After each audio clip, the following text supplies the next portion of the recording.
The Drivers Project podcast is brought to you by Kaiser Aluminum Wheels. Be wiser, by Kaiser. The people that listen to our podcast, you know what they want to hear? They want to hear four fucking grizzly bears getting down on some bullshit. That's what they want to hear.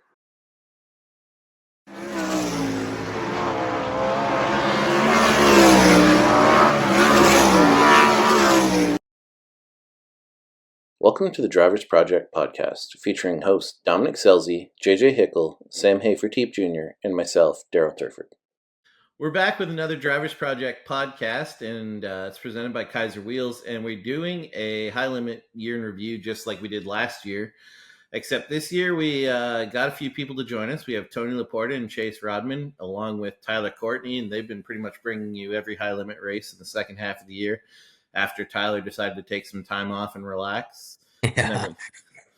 I wish. And then we have Sam and Dom with us too. JJ couldn't make it tonight. Sam, I think you're the only guy that raced this week. Can you talk about your week?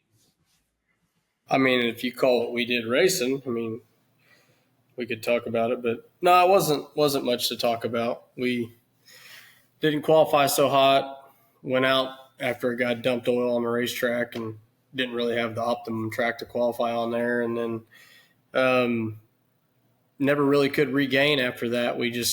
I think we had a little bit of speed. We went 13th to 6th, I think, on the Friday night prelim. And then Saturday night got ran over by a push truck and pretty much ended our night. So that was it. So other than that, we don't have anyone racing, but High Limit did have some new news coming out. I think didn't Dominic race? No, I participated in a fucking parade. I thought you told me you weren't racing that race, so I didn't even look for you. I didn't want to. I got outvoted by my own people. I didn't even. Dude, Stockton's so badass. Like it's racy. It's wide. It's 2-lane. It's exciting. It's well lit. It's in a good area. It's a good tourist location. Like pretty much checks all the boxes. Why High Limit hasn't put a race there, I will never know. But hey, if you want something done about the schedule, just comment on the 8 posts today. That's my favorite pastime is reading all the comments after the schedule comes out. Please come to Stockton. Please come to Lincoln. Please come here. I mean, I like that they're saying please, but it's like, brother, the schedule's out. Hey, Dominic, if you're paying attention, there is a TBA in California. And I'm praying that it's Petaluma. It might be. It's actually Plaza Park. There you go. Hey, the midgets are going to go there. We may as well have a race. We might have a better race there than what we had at Stockton this weekend. So you guys did have some news. You guys have a few things updated. You actually had a driver announcement. You have Tanner Holmes driving the 13 that Dason Pursley had a lot of success in this year. Tony, what do you expect to see out of that combination? I expect to see some fire content is what I expect to see. Chase Raudman won't be the only YouTube star at Kubota High Limit Racing in 2026. Tanner brings a certain flair to his content, aka it's more than just standing in front of a whiteboard and repeating other people's news. I think Tanner will be really, really good. He's had a lot of speed. He's fast, right? He every year he just keeps branching out and going more places. So it's while the schedule for 26 did just come out, and there are continuing to be new places and new tracks added. Something I love that we do is we don't just go to the same places over and over and over and over again. Other than the series regulars and now Tanner having some new places to check out and learn about, I think he's going to be great. I think you can see that car win with him in it, and I definitely think they're going to be in the points. So I don't know. I'm not in the business of making big, giant predictions. I'm not a talent scout, but I do like Tanner Holmes. I do like Book Motorsports, and I think it is a very good thing for High Limit that he's going to go national with the series in 2026. Tyler, we've seen Tanner make some pretty noticeable jumps every year. What are you seeing in him as a driver year over year? Yeah, I think just progression, really. Compared to a couple years ago, right? Tanner was just a local sprint car guy, and then he gets a chance with Bobby Allen when Jacob kind of takes his first leave there. Does really well. Jacob comes back, obviously, so Tanner goes back, builds his program up. Then, this year got a chance with Tarleton, started out the year with us really hot. Like they did super well. Just kind of, proven to himself and probably everybody that, he can run on a national level night in and night out. And, kind of had some up and down runs in his car. Obviously wasn't probably the summer he was looking for in his own car. But I think, pairing him up with, Sean Strasbaugh and Tom Book, who have kind of taken a bunch of different drivers the last, just under 10 years or so, and ran well with all of them. So I expect Tanner to do big things and just kind of almost probably break out a little more than he has, the last couple of years. Chase, we're going to put you on the hot seat. Does Tanner win a race next year in the 13?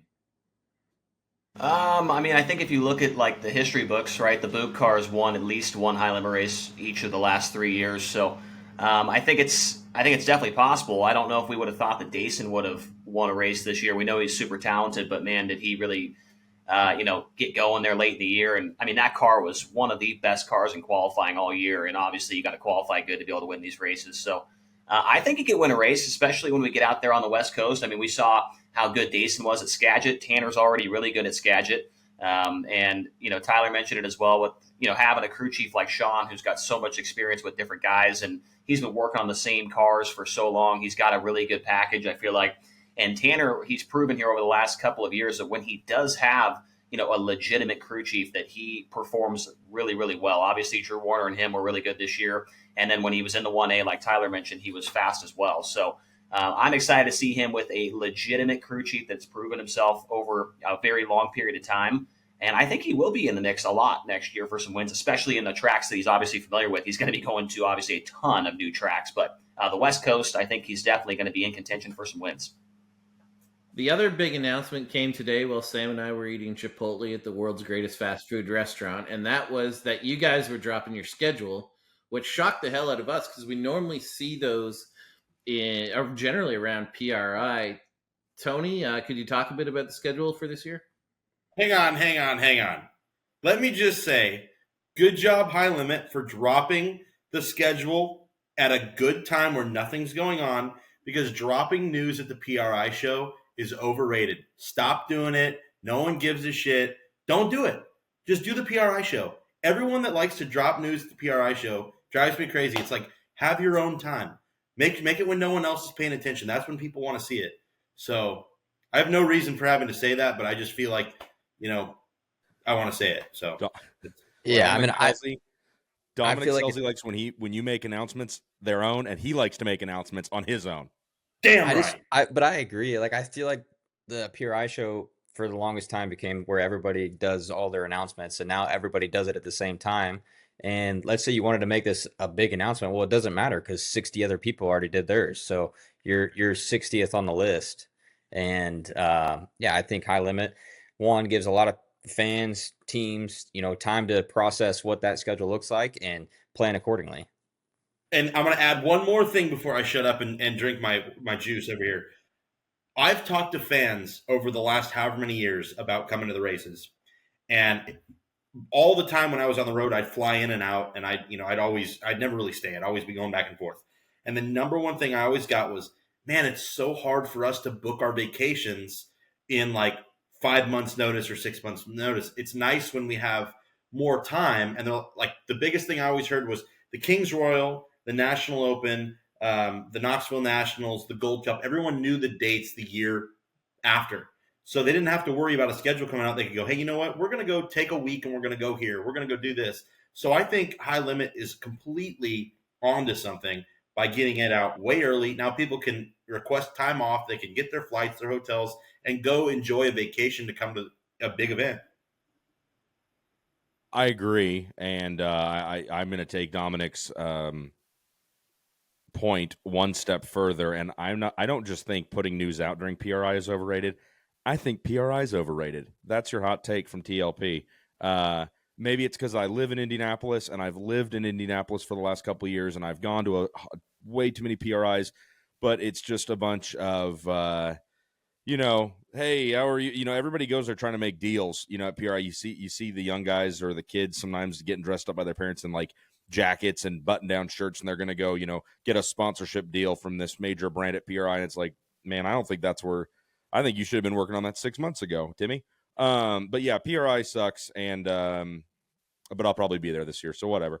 Yeah, the schedule huge. I was blown away, right? Like I'm not involved in a lot of like high level discussions at High Limit. I'm kind of just told like, hey, be here, be there, don't say this, say this.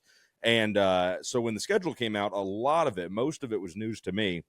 And I'm sitting here looking at the text with the spreadsheet that was sent out to all of us by Mike Hess earlier today before the announcement went out. And I'll tell you this, it's an aggressive schedule is how I worded it to my girlfriend earlier. I think it's an aggressive schedule, right? It's less than 10 more scheduled dates, I believe, than what we had in 2025. But I think I counted, and Chase knows that my math is not very good. Hashtag Gold Cup 1 year ago. But I think by my math, and this is without the TBDs being announced yet, the several TBDs on the schedule, without those being announced and just what's in the release, we have 17 nights of racing that are back to back that are at different venues. And now that on its own is not that big of a deal. You know, if you've been following the Outlaws for years, you know, they do a lot of here one night, there the next night, here the other night, back to back to back. But for us, it is a little new. It is a little different. I think in 2025, we had less than 13 of those back to back nights in different locations. So that's a big thing for the teams. Some are really used to that. Some won't be. And then it's a big thing for our staff because Chase can get more into this. And I'm sure Tyler saw it up close and personal working with us the last couple of weeks of 25. You know, we're not a giant army of people where everybody has one job and you do that job and then you're done for the day or the night.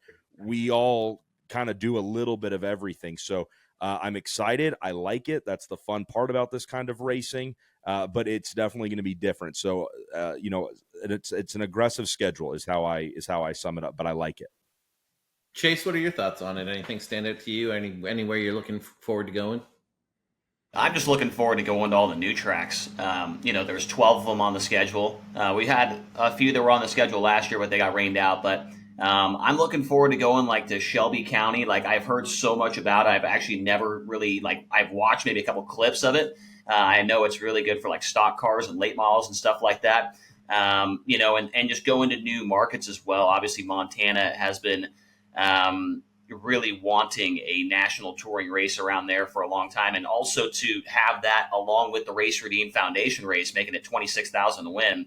And it's, you know, it's kind of strategically placed in the schedule there around the Dirt Cup. So I know that, you know, that Brad and Kevin were trying to make something happen there to make it make sense for maybe some more guys to go out to Dirt Cup instead of going to the big Houston's weekend. And that would make more sense for them to go out there and race for a big payday on their way out to Dirt Cup. So yeah, there's a lot of cool things. Going to North Dakota for the first time for High Limit, going to Minnesota for the first time for High Limit. Obviously, those are big markets for sprint car racing, and High Limit's kind of been shut out of those areas for the last 2 years. And so cool to see us be able to go to a place where there's a lot of fans, obviously. And, you know, like Tony said, I mean, you look at the comments on the schedule drop every year, and it's, well, how come you're not racing in my backyard? How come you're not running my dirt track at my shop outside? Like, you know, it's like you're never going to make everybody happy. And then my favorite comment actually was, you know, 141 wasn't on the schedule when they dropped it today. And a lot of people, there was one guy that said, you know, we were scared because the locals took the money there at 141. So that's why we're not coming back. That was probably my favorite comment of the day. But, you know, there's a lot of good tracks on the schedule, man. And, you know, another thing I noticed is with some of these new tracks like Arrowhead, you know, like Dodge City, Votto, obviously, you know, Brad is trying to get us to go to more really, really nice facilities. And those are three tracks that, I mean, I haven't been to some of the other ones that are on this list here, but those three tracks are extremely good facilities. And I know that's what Brad is trying to do, you know, into the future with High Limit, is go to tracks that race good and that are a very nice place for the fans to go to as well. Sam, and I just hope everybody has a good time. Sam, you and I raced at Big Sky earlier this year. That was one of the races that stood out to us on the schedule. You think that's going to be a home run, don't you? Yeah, I mean the fans up there are incredible. We had 2 360 races the last 2 years up there, and I think the crowd on the Saturday nights have been packed for, ASCS race cars. So to have High Limit go up there, I was surprised the Outlaws haven't been back as often as they used to go. So to have High Limit come in there and get 2 days there, that's going to be incredible for the fans there. And I think it'll be a good place for High Limit to go. It's I like a lot of seeing the schedule come out. I like a lot of the new places that they are going. I think it's going to be huge for the series. I think it's honestly, I feel like it's giving High Limit even more room to grow. I think it's great. So we're going to get into our questions now. And one of the topics we discussed, I want to say 1 or 2 episodes ago, was we were discussing how tough the High Limit versus the Outlaw field is. And we said Brad Sweet leaving is going to have a massive, massive effect on the talent level of High Limit racing. But at the same time, you have an incredibly iconic pair teaming up in Tony Stewart and Rico Abreu. And now he's your defending champion. You guys have everything to work with there. Tyler, what does TSR and Rico teaming up and being the defending champions of the series mean for High Limit going forward this year? I think great things. I think you have Tony Stewart, who's, one of the biggest legends in our entire sport, from top to bottom. And then you have Rico, who is becoming a legend of our sport. Just made his legend even bigger, winning the High Limit championship.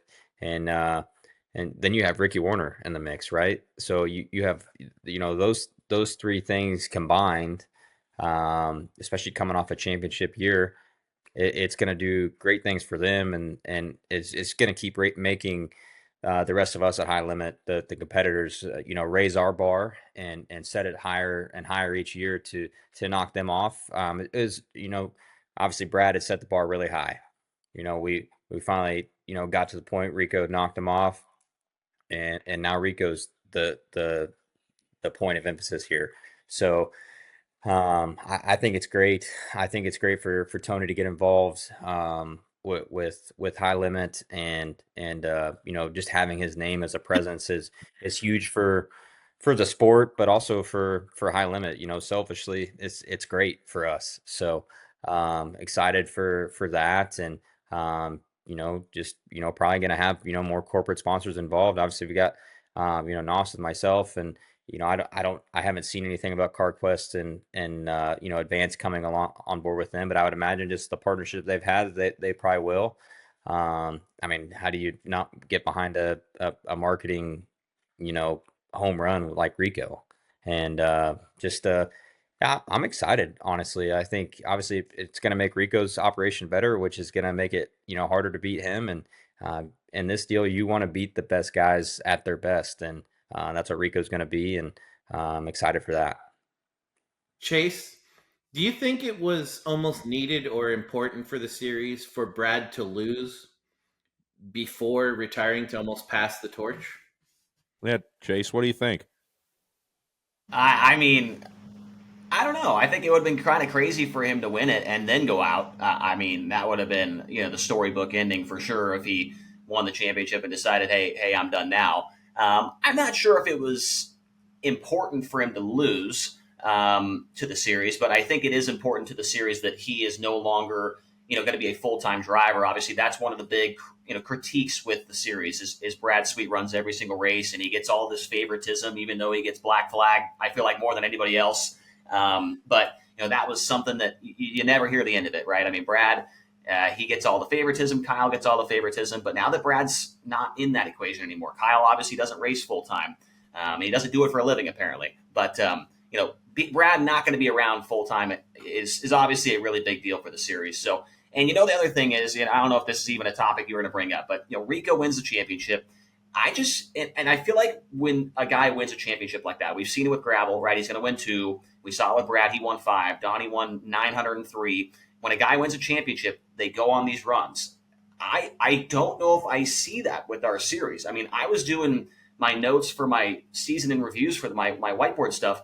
Rico had the 3rd best average finish this year. He didn't even have the best average finish, and he was still able to win the championship. He wasn't leading all the statistical categories. He still has some things to work out, and to be on the level of gravel over a full season, of races, right? So I'm not sure that we're going to see Rico go on this 10-year run of championships. You got Tyler in there, and as long as if he would have stayed healthy this year, I think he would have been right down there at the stretch at Texas as well, battling for this thing. So I think we're going to have so many guys that are right on that cusp of being great, right? And right now, I don't see anybody going on a super long run of championships unless Rico can clean up some of those DNFs. Because there was a couple of races, I think he had like 2 provisionals. He had to, miss 2 shows this year, and he's finished out at the top 10 a couple times as well. So that's an opinion that I have, but while we're still kind of on this topic. Tony, you were talking earlier about Tanner Holmes being a content machine. You guys really have another content machine with Rico, and now obviously with them teaming up, this really gives you guys another avenue to. That's really cool that Rico's got an OnlyFans going now. That's awesome. Like, yeah, I mean, innovation on it. Like, yeah, I mean, and what I like is like we're breaking down barriers every day, right? Like, I mean, hey, this is what the sport's coming to. It's content, and like that's awesome. Like, good for Rico on that. Yeah. That episode with the Gasm was incredible on there. Tony, I like Dom said, we're really expanding social media. How does High Limit plan on taking advantage of Rico's OnlyFans and his new team? Yeah, how's he going to take advantage of Rico? Yeah, we don't believe in taking advantage of anyone at Kubota High Limit Racing this year or any incoming year or foregone year. That's just a statement I want to make on behalf of the series and Kubota Genuine Parts and Frozen Farmer and HendrickCars.com. So I don't want to not answer your question, Daryl, but I want to say a few things about something Sam said, and I think Chase kind of dovetailed off of it. The reason that I agree, I asked Rico at the banquet during the red carpet show. I said, hey, Donnie went on his run, Brad went on his run. You've just captured your first national sprint car championship. Can you do the same thing? And of course, you don't expect him to go, nah, I don't think so. He said yes. And I fully believe that he believes that he can. And I believe that everybody on that team can. And they're going to work as hard as they can. But to Chase's point, which Sam hit on earlier, and I wanted to add this before we got off the schedule, the reason that Rico will have a harder time doing that than Donnie or Brad did at the Outlaws is, like I said earlier, High Limit continues to expand its schedule and evolve its schedule in a way that, and I've said this on the broadcast several times the last 2 seasons, and you can go and look it up. We don't just find, those 15, 20, 25 tracks that work for us and just keep going to them year after year after year. And what does that mean? It allows guys like Donnie and Brad, once they crack the code on a track and they figure out what the car needs and what they like, they've got that notebook, right? And when it's Eric Pretzman, when it's Ricky Warner, when it's Steve Swenson setting those cars up, and those guys have a good notebook and a good mind in their head, man, they're going to be super hard to beat. You guys all race. You know how hard it is to beat someone who's got the technical side already figured out before you even pull in the pit gate. So because High Limit doesn't go to 4 or 5 tracks 30 times a year, I think it will be very hard for Rico to repeat. I think it's possible, but I agree with Chase. It will be very, very hard, and it's for that reason. Now, to your question about Rico and TSR, Rico's paired himself with Toby Balboan out of Sydney, Australia. Toby was here all year doing Rico's content. I've gotten to spend a lot of time with Toby the last couple of weeks. He lives with Rico and Megan just down the street in Avon from where I live. And, man, you got to talk about an ace in your pocket, right? That's Toby for Rico. He has a very serious way about doing content, and he doesn't just want to go, oh, we can put the camera on Rico and the TSR logo and it'll be great, we'll get lots of views, because it would get lots of views. But Toby is very serious about the content he and Rico create together. Rico's the face of it, Rico's the star, but Toby Balboan is directing and writing and putting more time into content creation than anybody I know in the sport of sprint car racing. So that's a good thing. I think High Limit's just going to be smart. Brian Walker knows how to use the share button on Twitter and Instagram and Facebook. So I think he's going to be very, very, aggressive with his usage of the retweet and the share and the repost and all that. And it's a good thing that TSR comes over. It's an established brand with an established driver. It's a very good thing for High Limit to now have, the two NASCAR teams, right? TSR, Casey Kane Racing, together in one pit area. And I think my last thought on this is listen, Rico Abreu, Brad Sweet, they elevate guys like Tyler Courtney and Dom Scelzi and Sam Hafertepe. Everybody is driving as hard as they can. I don't imagine any of you guys go out on the track and are like, well, who's in the field tonight? I'll go at 80%. I'll go 85%. Oh, wow, I got to go 95%. No, everybody's already driving their balls off, right? I don't know. Maybe not you, Dom. You probably get winded super easily. It's true. But what I think TSR will do in the High Limit pit area is it will continue to raise the level that the teams, the car owners, and the crew members hold themselves to. I think when you see TSR in the pit area, it's gonna essentially be Rico Abreu Racing, but more dressed up and with even more resources. When you've got TSRs and Casey Kane Racings in the pit area, it requires everybody to step their game up. Everybody's driving as hard as they can, but are they doing everything they can in the pit area and the shop? That's what I like about TSR coming over. So did you guys hear that, Dom, Sam? He basically said our content sucks. We're not serious enough, and Toby Balboa kicks our fucking asses. This is fucking bullshit. I think the biggest thing I took away was the Rico Abreu team or the TSR team being more dressed up. Like the first thing that comes to mind is Rico in a 3-piece suit with like the big long like things off the back and the top hat. Yeah. Like the coattails. Yeah, sure. Like how awesome would that be? And he's got like a cane, like he's walking through the pit. Like, but to be fair, good luck trying to get Brady to wear a shirt at the racetrack. That's what I was going to say. Is Brady going to actually wear a polo or a crew shirt this year? No, I asked him. I said, is part of the contract you have to wear a shirt at the racetrack? He said, nope, I made sure to put that in there that I don't have to wear one. Which, to be fair, if I look like him, I probably wouldn't wear one either. Oh, I wouldn't either. In the pits, on flow, you'd be looking at everything. Well, I just feel like that's just not cool because I'm going to stop wearing pants. You don't wear pants. I'm not going to. I was going to say, you're probably not wearing pants right now. Why do you think Dom's sitting down right now? Yeah, it's 50-50 odds that you're in boxers. Hopefully. What the fuck? You guys are ridiculous. No, it's true. No. I'm not going to now. So, how long until you think the High Limit series can be mentioned by the World of Outlaws? You got to ask them. Is it 5 years? Is it 12?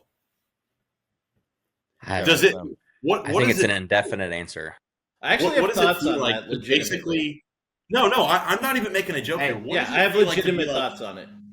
To be fair, Connor Wade does mention High Limit. That's what I was going to say. Yeah. Connor Wade does. He does. Yeah, that's true. What I would say on this, and I have legitimate thoughts on this, is every time the World of Outlaws have faced competition, it's been gone in a year.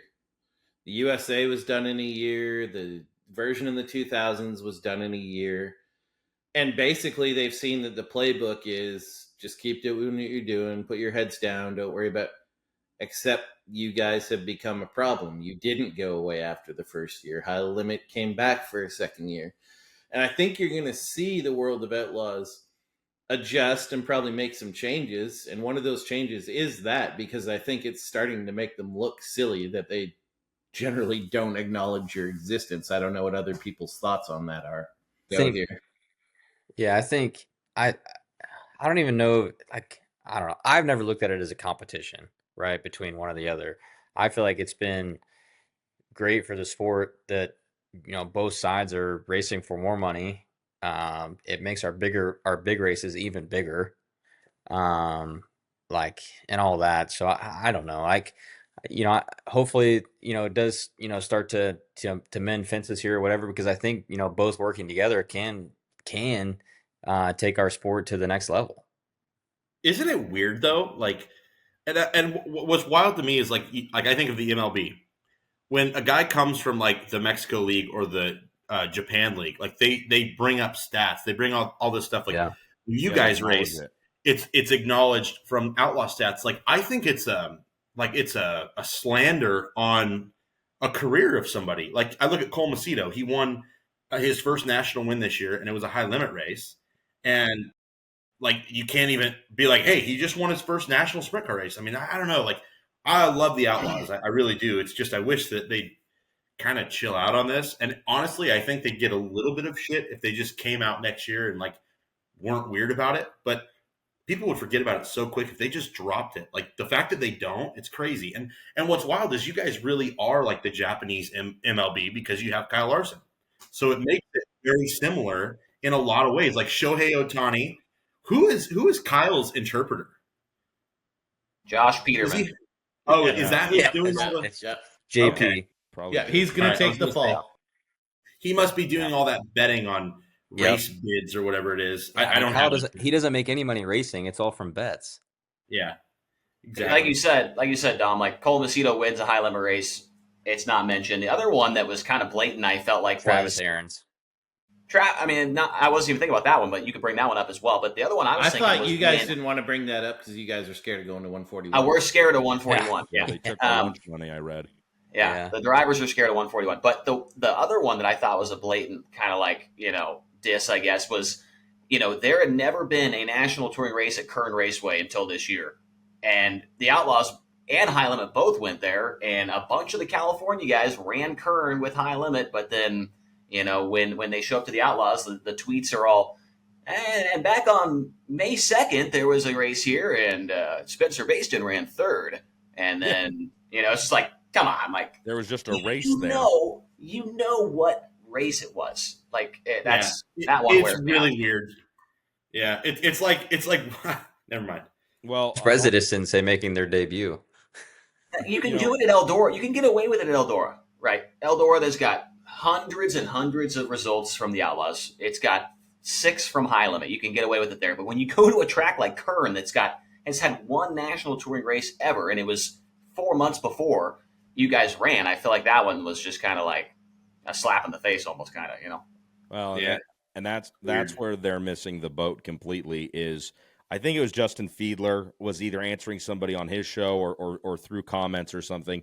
And he brings up a very legitimate point, which is like, you don't see Walmart promoting Target. You don't see Pizza Hut promoting Domino's or whatever. Right. And yeah, but like, that's the thing. Nobody is asking the Outlaws or High Limit to promote the other, right? Nobody's saying like, hey, why don't you guys talk about when the tickets are going on sale for the High Limit opener at Volusia? Like, no, nobody's suggesting that. That's crazy. But I don't remember. I think it was probably you, Daryl. You said like it's kind of, or no, it was Dominic. Dominic said it's kind of slander to the drivers and the teams at a certain point who go and spend all this money and work as hard as they do and risk their lives, if we're being honest, to go get these victories, get these results, make this money, and then they go over to WRG events and it's just like, oh yeah, they ran this other race recently, and it's yeah, to me, if and Tyler, you give a very political answer because I get it. You have to you're still going to go over there and run some outlaw races and when High Limit isn't racing, so I understand where you got to be on it. And yeah, that's true as well. They're also a title sponsor, so yeah, that's why I don't agree that even on that I still don't agree there's a competition. I think there's enough room for both to exist. Like I think we've obviously seen it with our crowds at multiple places. Like there is enough room for two series to exist and do things the right way.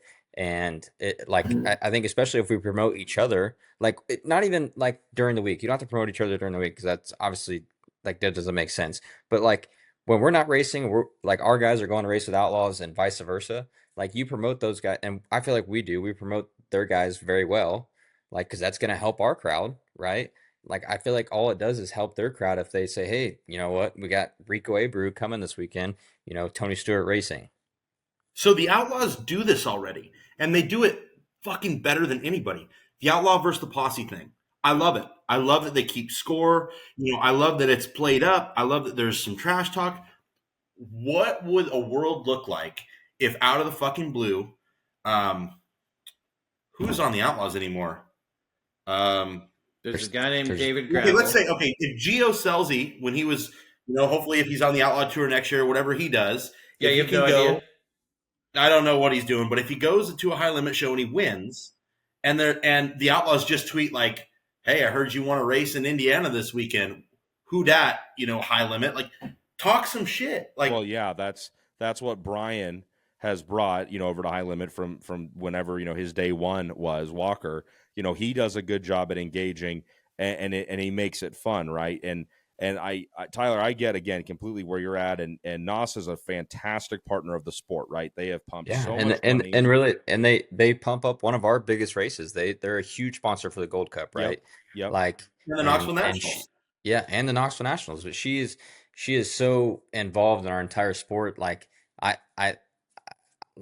I get one side or the other, but I do think that there's a way we can help promote without hurting ourselves on each end. Right, but I just want to say to your point of like it's not a competition. I get it in a few ways, but I also believe that it kind of is a competition in the sense of like, okay, how can high limit differ from the Outlaws and make a better fan experience, which I believe the series has Yeah, done I mean, I can see over and that. over and over, and then you Yeah, I come guess into as a competitor, I don't look at it that way. Like, I just like well, of course not. I show up to a high limit race. You wanna win. You show up to an outlaw race. Yeah, You wanna win. to Like, you, it yeah, does not. to you guys, they're all just races, right? But like Yeah, when you're on our side of it and you're putting like this yeah, is the thing I say all the time. Like when a driver has a really really good night, they leave with more money in their pocket than maybe they were expecting to. When we have a really good night, that's great. Pat on the back, high five, great. You had a good night. It's still the same amount of tear down. It's still the same amount of driving. And I get it's the same way when you guys wreck and don't make the A. yeah. It's a bad night. But where I'm going with this is like high limit has taken the opportunity to grow and kind of change how things are done in the sport. I mean, again, fan experience much better at a high limit race. The charter system.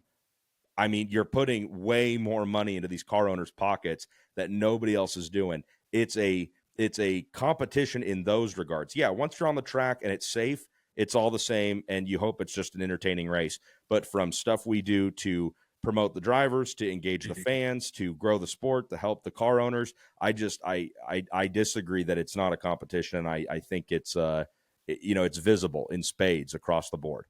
Well, I'll tell you what's very different for me as well is like when you think of like the payouts. High Limit's posting this charter. What a charter is, I don't really know. How it works, I don't think anybody knows. Franchise, So, Dominic. Franchise. well, whatever it's called, right? Franchise. Like we still don't know. Like if I'm going to buy one, how do we evaluate what the value is? Like there's a lot of questions I have. Like I just don't understand it. But it's out in the open. Like every fan sees that. And then the Outlaw purse, I remember for years it'd be like, how do you find out what the Outlaws make for the championship or what's their package? And like really you'd have to ask Carlton to like sit down and tell you what you're racing for. The teams knew, but no one else knew, so two very different aspects. And I'll tell you where High Limit has really knocked it off the park. And it kind of drives me crazy because I don't think it's true. So many fans think the High Limit series is the number one series. And they're like, oh, like the Outlaws are nothing anymore. And I'm like, whoa. I don't think that's true at all. I think both series are structured differently. I think your top three guys with the Outlaws are three of the top five best in the world. But I think your fourth place down, it starts falling off. Like Schuhart and Sheldon are both badass, but they're not like they wouldn't go to the High Limit series and dominate. They'd fall in right where they normally are. I think if you take Macedo, Buddy, or David, like those three guys, they are elite, and that's because kind of like what you said, the schedule thing. They run the same schedule, so they get into this pattern that's really, really good, and they become the elite. Yeah. Where I think the High Limit thing is way more scrappy. Like you really don't know who's going to win, right? And that's what I feel like when I race a High Limit show. This year, I've been 10th at every race that I've ever raced. It could be a 305 race with 8 cars, or it could be the Knoxville Nationals, and we're still going to run 10th. And I can tell you right now, at the Outlaw show, I knew who was going to run 9th. Like these 2 or 3 guys, these are going to be the guys that are here, and these are going to be the guys that are here. When I go to a High Limit show, I'm lapping, I was lapping Gio one night, and the next night he's racing for the win, and Rico's behind me. Like you had no idea what your top 10 rundown was going to be. So I think it's a way more exciting show. I feel like, especially at the end of the year when our rookies got got going, like it added, 3, 4 more guys that you weren't in the mix all year, and now you got 3 or 4 more guys that were you competing for wins. And this year you had Tanner Thorson make a huge jump, so that added another guy. Like he was a guy that would start 22nd and get to 10th every night last year. Now he might start 22nd, but he might be 5th at the halfway point. Well, and I also first at Lernerville. Yeah. And I this is not because I think the Outlaws are better thing, but I think that the high limit guys are more vulnerable to an outsider winning because there is that disparity. Like Aaron Reitzel could win anywhere in the country, and then he could run 14th or crash or whatever. Like, it made it really exciting. And like I started off this year being like, man, I just like watching the Outlaw stuff better. Like I think it's a more exciting race at first, and I'm like, I think there's a little bit too much carnage on the high limit side. To where like we got to May and I'm like, I can't miss a high limit race. And that was because I just didn't know who the fuck was going to win. Like there was so much stuff that happened from the start of the year all the way to the end of the year. And I agree. It's disparity. Like no one was like ultra consistent this year. Right. And yeah, as a driver or team, that makes you frustrated. But as a series, you can promote the shit out of that. And for a fan, you want to tune in because like you just said, you have no idea who's going to win, and I got to be a fan for the second half of the year, and it was, not a great experience, as a driver, but like as a fan, it was amazing. So sorry, Daryl, I'm hijacking the fuck out of this thing. But I have to ask, do we think does anybody know what a Flow Racing subscription and a Dirt Vision subscription are side by side? Do we know that? I don't know. I know one's cheaper than the other. I think it's like half the cost, I think. Okay, so Flow is going off memory here. I want to say Flow was $144 for me, and Dirt Vision was $249. I want to say off the top. Okay, so here we go. Gas is up. We're getting political now. I love it. Gas is up. Just in your state. Exactly, just in my state. Well, Uncle Gavin really taking care of us out here. Fuel is up. That's your future president. Groceries are up. We've got the cost of living across the board up. Rents are up.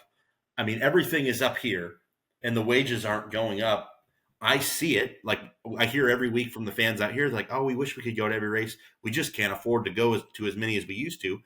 Is that a factor?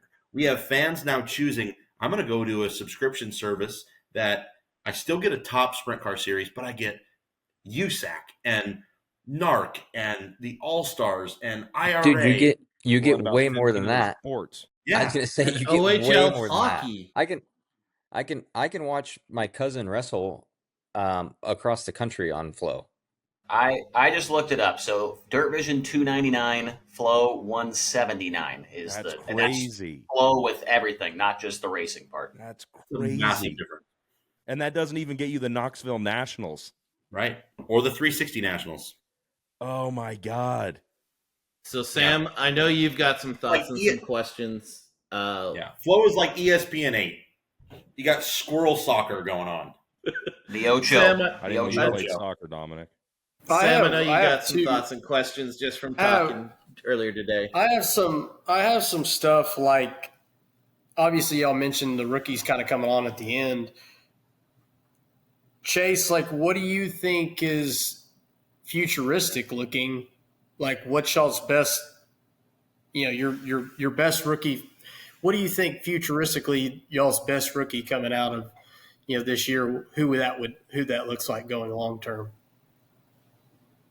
I think the easy answer has got to be Dason, right? I mean, I just think he's a winner.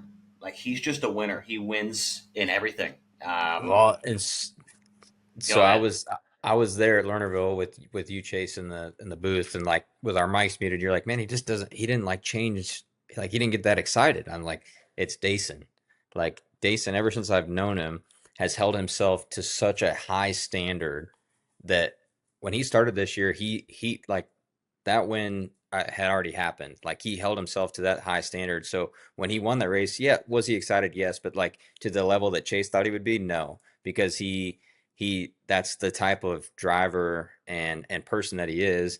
And when you're that type of person and driver, you go a long way in this sport. And now he's linked up with Casey Kane, who obviously it speaks for itself, right? I don't even think it's the easy answer. I think it's the right answer. I think Dason Pursley is the one that's going to go the furthest. I think we have a lot of great talent as rookies this year. Like I think Cy, he broke out at the end of the year. Especially they do all their shit on their own.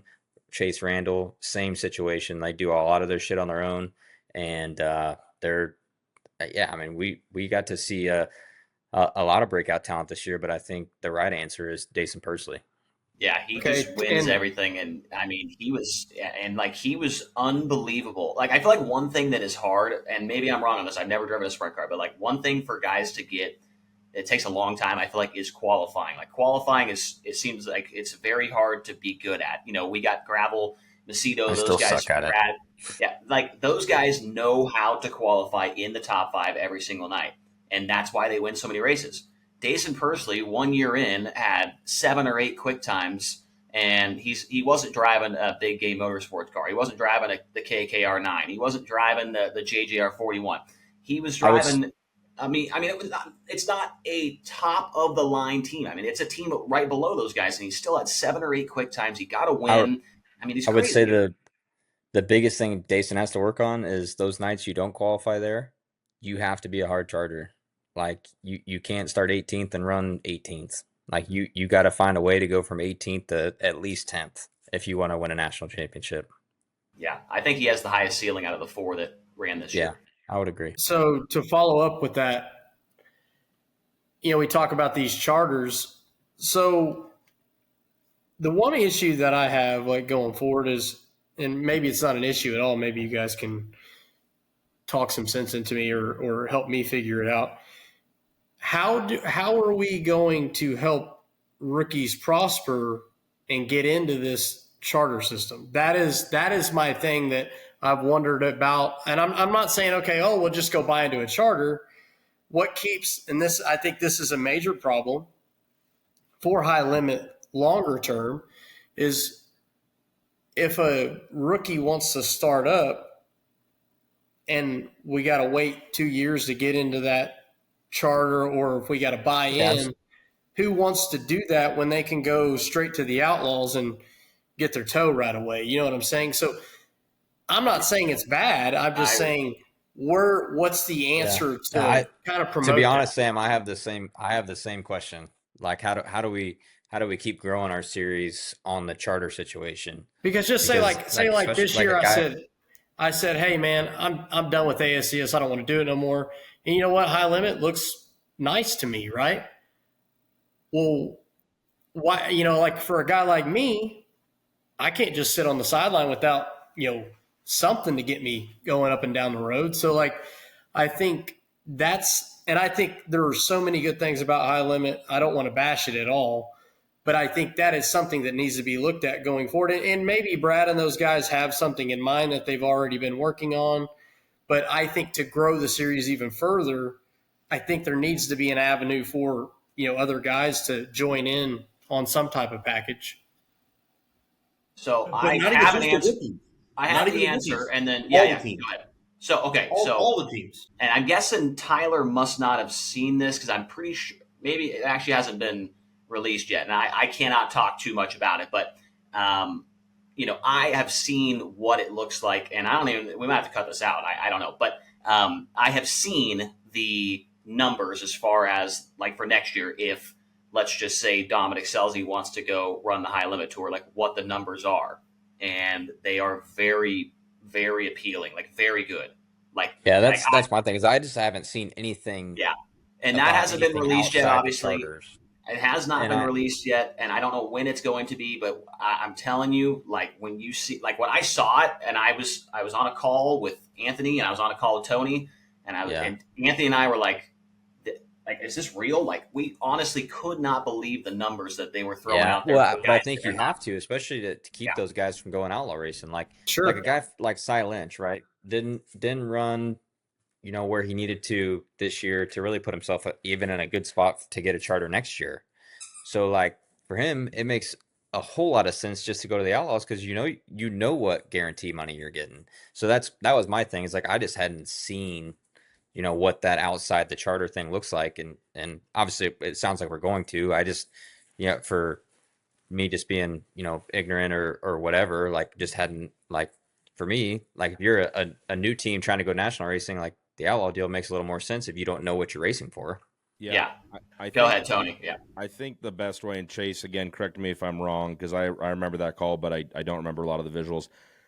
And again, like Chase is right. I mean, we kind of have to check to make sure like what we're sharing with you guys is actually, okay to be shared. But I think the best way that I can describe it and make it make sense in my head is like, okay, you've got those top of the points finishing positions based on a rolling 2-year average. You've got that level of the charters, right? And that's where there's this money set aside for those teams that are running in the top 5 and eventually the top 10 as the years go on. A few spots get added every year or two, right?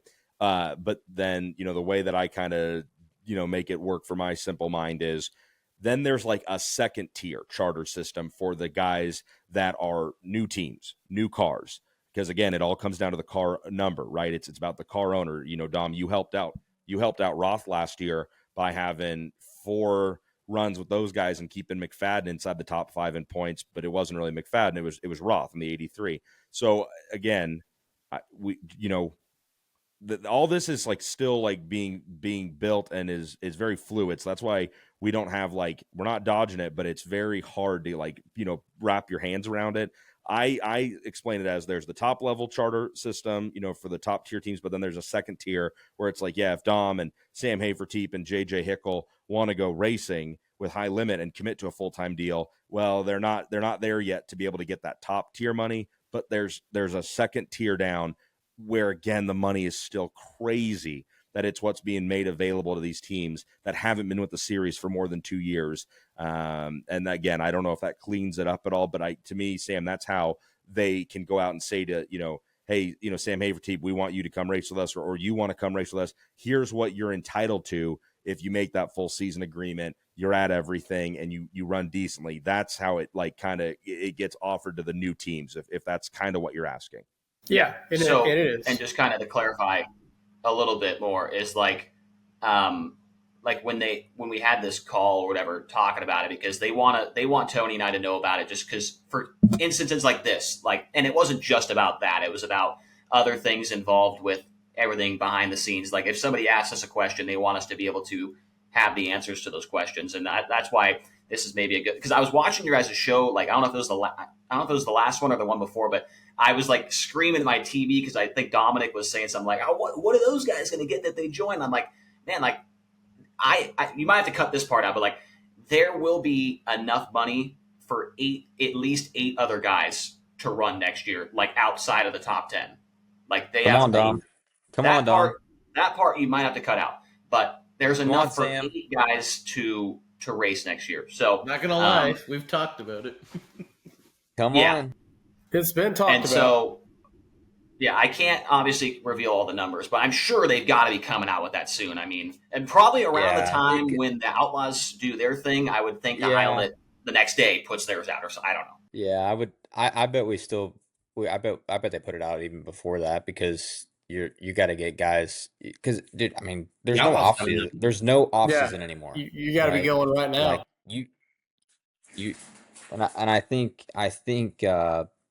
High Limit obviously notices that, and like we saw today with the schedule coming out, I would imagine they're they had their one big release this week. They'll probably do another big one next week. The thing that really amazed me when we saw those numbers was his reaction to it, because he understands everything. It seems like he understands a lot behind the scenes and what teams need and all this stuff. And his reaction to it, I was like, okay, if he thinks it's that good and I thought it was that good, it must be really good. So, yeah.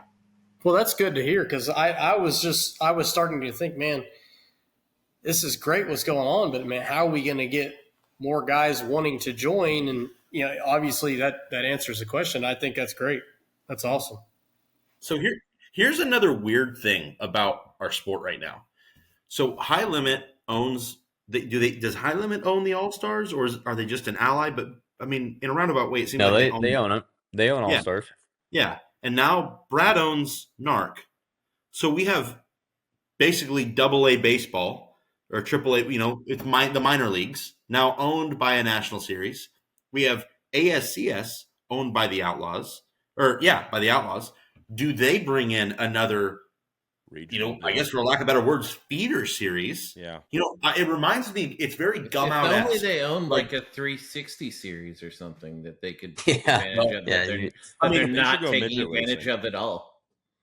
But obviously, they're not doing what they should be doing, and we'll talk about that on a later podcast. But like, really, the way I'm seeing it is Cliffhanger. they're purchasing, they're purchasing these series that were once the breeding ground for the next guy to go out on the road, and I think it's fast tracking. And I think really the relationship already helped Tanner Holmes go in. I think that the power ideal is obviously what the Outlaws would probably want to get their hands on as far as their 410 series. But man, with the power ideal, you've got 78 different series that come along with it. I don't think you could just buy the Power I 410 series. I don't even think it would take a lot of money to buy Kenny Brown out too. Yeah. I don't think you're like, I think they have the ASCS series, right? Like, I think it's a great series that they can make their breeding ground, right? Yeah, and I mean for high limit, like if we treat the All-Stars the right way, like I would not be where I'm at without the All-Star series, the original All-Star series. Like there's no question about it. Like it is a great series that you can go from a regional team to a more bigger regional team and kind of work your way into being a national series or national team. And like we would not be where we are without it. And I think if High Limit treats it the right way, we can gain guys that way as well. I want to add with the All-Star thing. I always loved the All-Stars. I always felt like for a long time it was probably the best product in wing sprint car racing. There was a lot of disparity, kind of like what the High Limit series is now. I think, and this is weird because the racing is not better and the quality and the depth is not as good as what it was, but I think it's serving a better purpose for the sport. I would agree. I would definitely agree. Like, I think it's serving a better purpose as the series it is now. But I think we can still do more for it. I'm not saying it needs to go back to a, almost 60 race schedule. Like I think it needs to be no more than 40 and not travel further than, one side of the country to the other side of the country. Like it needs to stay very regional. But if you do, a certain amount of races at a certain amount of tracks, across, a certain area, like it helps a team that's trying to make the jump, kind of make that transition easiver. Dominic, what are you doing there with that bottle? I might be having one more drink. You said you would. You said no more than 4. Liar. It's only my second, I think, right? No, you liar. Yeah, damn it. I forgot Typical Californians, I swear. You can never get a straight answer out of them. Hey, this here is legally sourced, okay? There's papers on this tequila. Is it bottled in bond? Yes. Fuck, where was I going with that? What were we talking about? The All-Stars. Okay. Oh, all right. Hang on. I'm jumping right back in. So one thing that I think is important for like the All-Stars or the NARC series is having bigger paying events, but having them to where their local guys and regional guys can win them. Because you really want to be pumping. Like, it's great that the Dirt Cup is $100,000. Like, don't get me wrong, but it's less great when you get 7 high limit guys. You know what I mean? Well, you're probably going to get more than that next year. Yeah. But you're gonna get them all. I think the right thing with the NARC thing right now is you have Kevin Rudeen and Brad Sweet with it. Kevin Rudeen is big on pumping money into the West Coast guys. Like when he first started Dirt Cup, like it was for the West Coast guys. Now it's became a little bigger than I think he even imagined, and it's going to be tough to kind of keep a lot of guys from going out there. But I think if he can take the rest of the year and spread a lot of money out through the NARC series to give those guys something to race for, I think it's going to work out in his favor. I heard that next year the Gold Cup is actually a Skagit Speedway points race, and then the Skagit National is a NARC points race. So I've heard that too. Gold Cup on Skagit points. That sounds like a Parker Price Miller rumor. That's his specialty. Fucking Lou Bega. Just believe in him. So we're on the topic of regional racing. You guys obviously went all over the country, saw pretty much all the top regional guys. I'm going to put everyone on the spot here. All 5 of you have an answer. I'll start with Sam. Who is the regional guy that you think is most ready to make the jump to one of the national series? And we won't include Justin Sanders in that because it's basically been acknowledged that he doesn't want to do that. So Sam, we'll start with you. Who do you think is the regional guy that you'd like to see make the jump next, or you feel is most prepared? I mean, it has to be Macri. I mean, I don't know how you don't pick Macri first out of all the regional guys that are available. He's been able to go to about any type of racetrack and be very good at every type of surface as well. So he's definitely the guy right off the hit that I think he's the guy that I would go after if I was a national series that needed another guy. Here's the trick to the question. No one's allowed to repeat. Tony, will go to you next. I think Anthony Macri. No, I like Macri a lot. He's an obviously great choice. I don't know, like, he was full-time with us last year, and I don't know if you can call him a regional guy. I don't think you can, because it's not like he just races around Indiana. For that, if you could pin him to one specific region, I'd say Parker Price Miller. He's kind of like a Ryan Timms to me. I know Liebig's based up north and like Knoxville, Huset. So, but I'll be honest with you. I'm gonna name 15 guys, but I'm not gonna pick any of them. Here's who I am gonna pick. And he always seems to have like a mechanical problem or just he has a hard time like putting the whole night together when he's with us and we get to see him. But I swear, up until those points in the night, he's always up at the front. He seems to always run really well when he shows up to race with us. I feel like I hear Chase talk about him a lot. I feel like I've interviewed him at a bunch of wheel spins and heat race interviews these last 2 years. And that's Austin McCarl. I'd love to have him go national with High Limit. He's an awesome guy. The team is really, really solid. It's good people over there. Austin's just a damn good dude to have in the pit area. And like I said, I don't know what it is. I'm not a crew chief. I've never put one of these things together. Something seems to always bite him mechanically, like bad luck wise, maybe. I know he's not a big budget guy, so he's got to save his stuff. So maybe half those, mechanical failures are him just preserving his equipment, keeps the motor from totally detonating. So he pulls off. You say, I don't know. Right. But I think Austin McCarl would just be an awesome addition. I'm greedy. I'd want him at High Limit, but whatever tour he went with, I think they'd be awesome to watch, and they'd be a super positive addition to any pit area they were in. Chase, you're up. Yeah, I think the second obvious one right after Macri has got to be Timms, right? But I'm going to go with a guy that I just think, just for, we've got, High Limit's got Rico and they've got Tanner Holmes. You combine all their social medias, they are the two most popular drivers in sprint car racing. And I don't think this guy has quite the numbers as those guys, but boy, is he quite You're going the, Caleb Montgomery, aren't you? No. Quite the hoot on social media. Could you imagine Danny Dietrich running High Limit? Okay. I mean, come on. Wouldn't Right. that just be incredible? It would be incredible. I would love to see it. That's who I'm taking. He's too positive for Cut me. that out because I had this planned.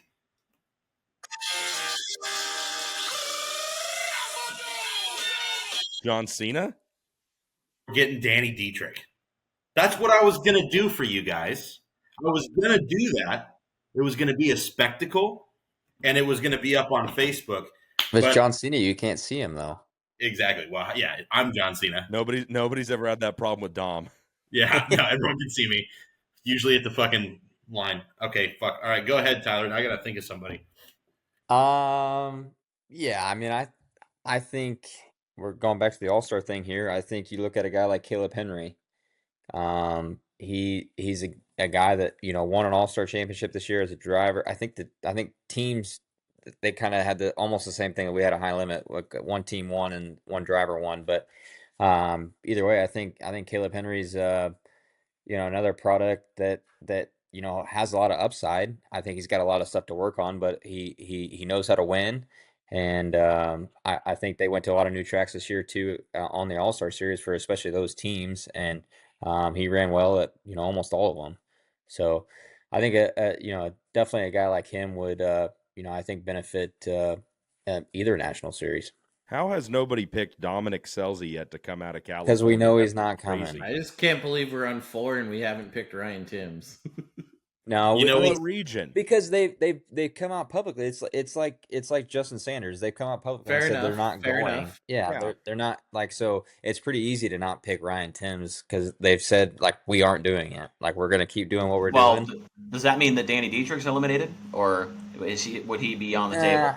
I think if you gave Dietrich enough money, he would do whatever you want him to do. Well, and in fairness, I think the question was just who would you like to see, not like who's going to do it. That's fair.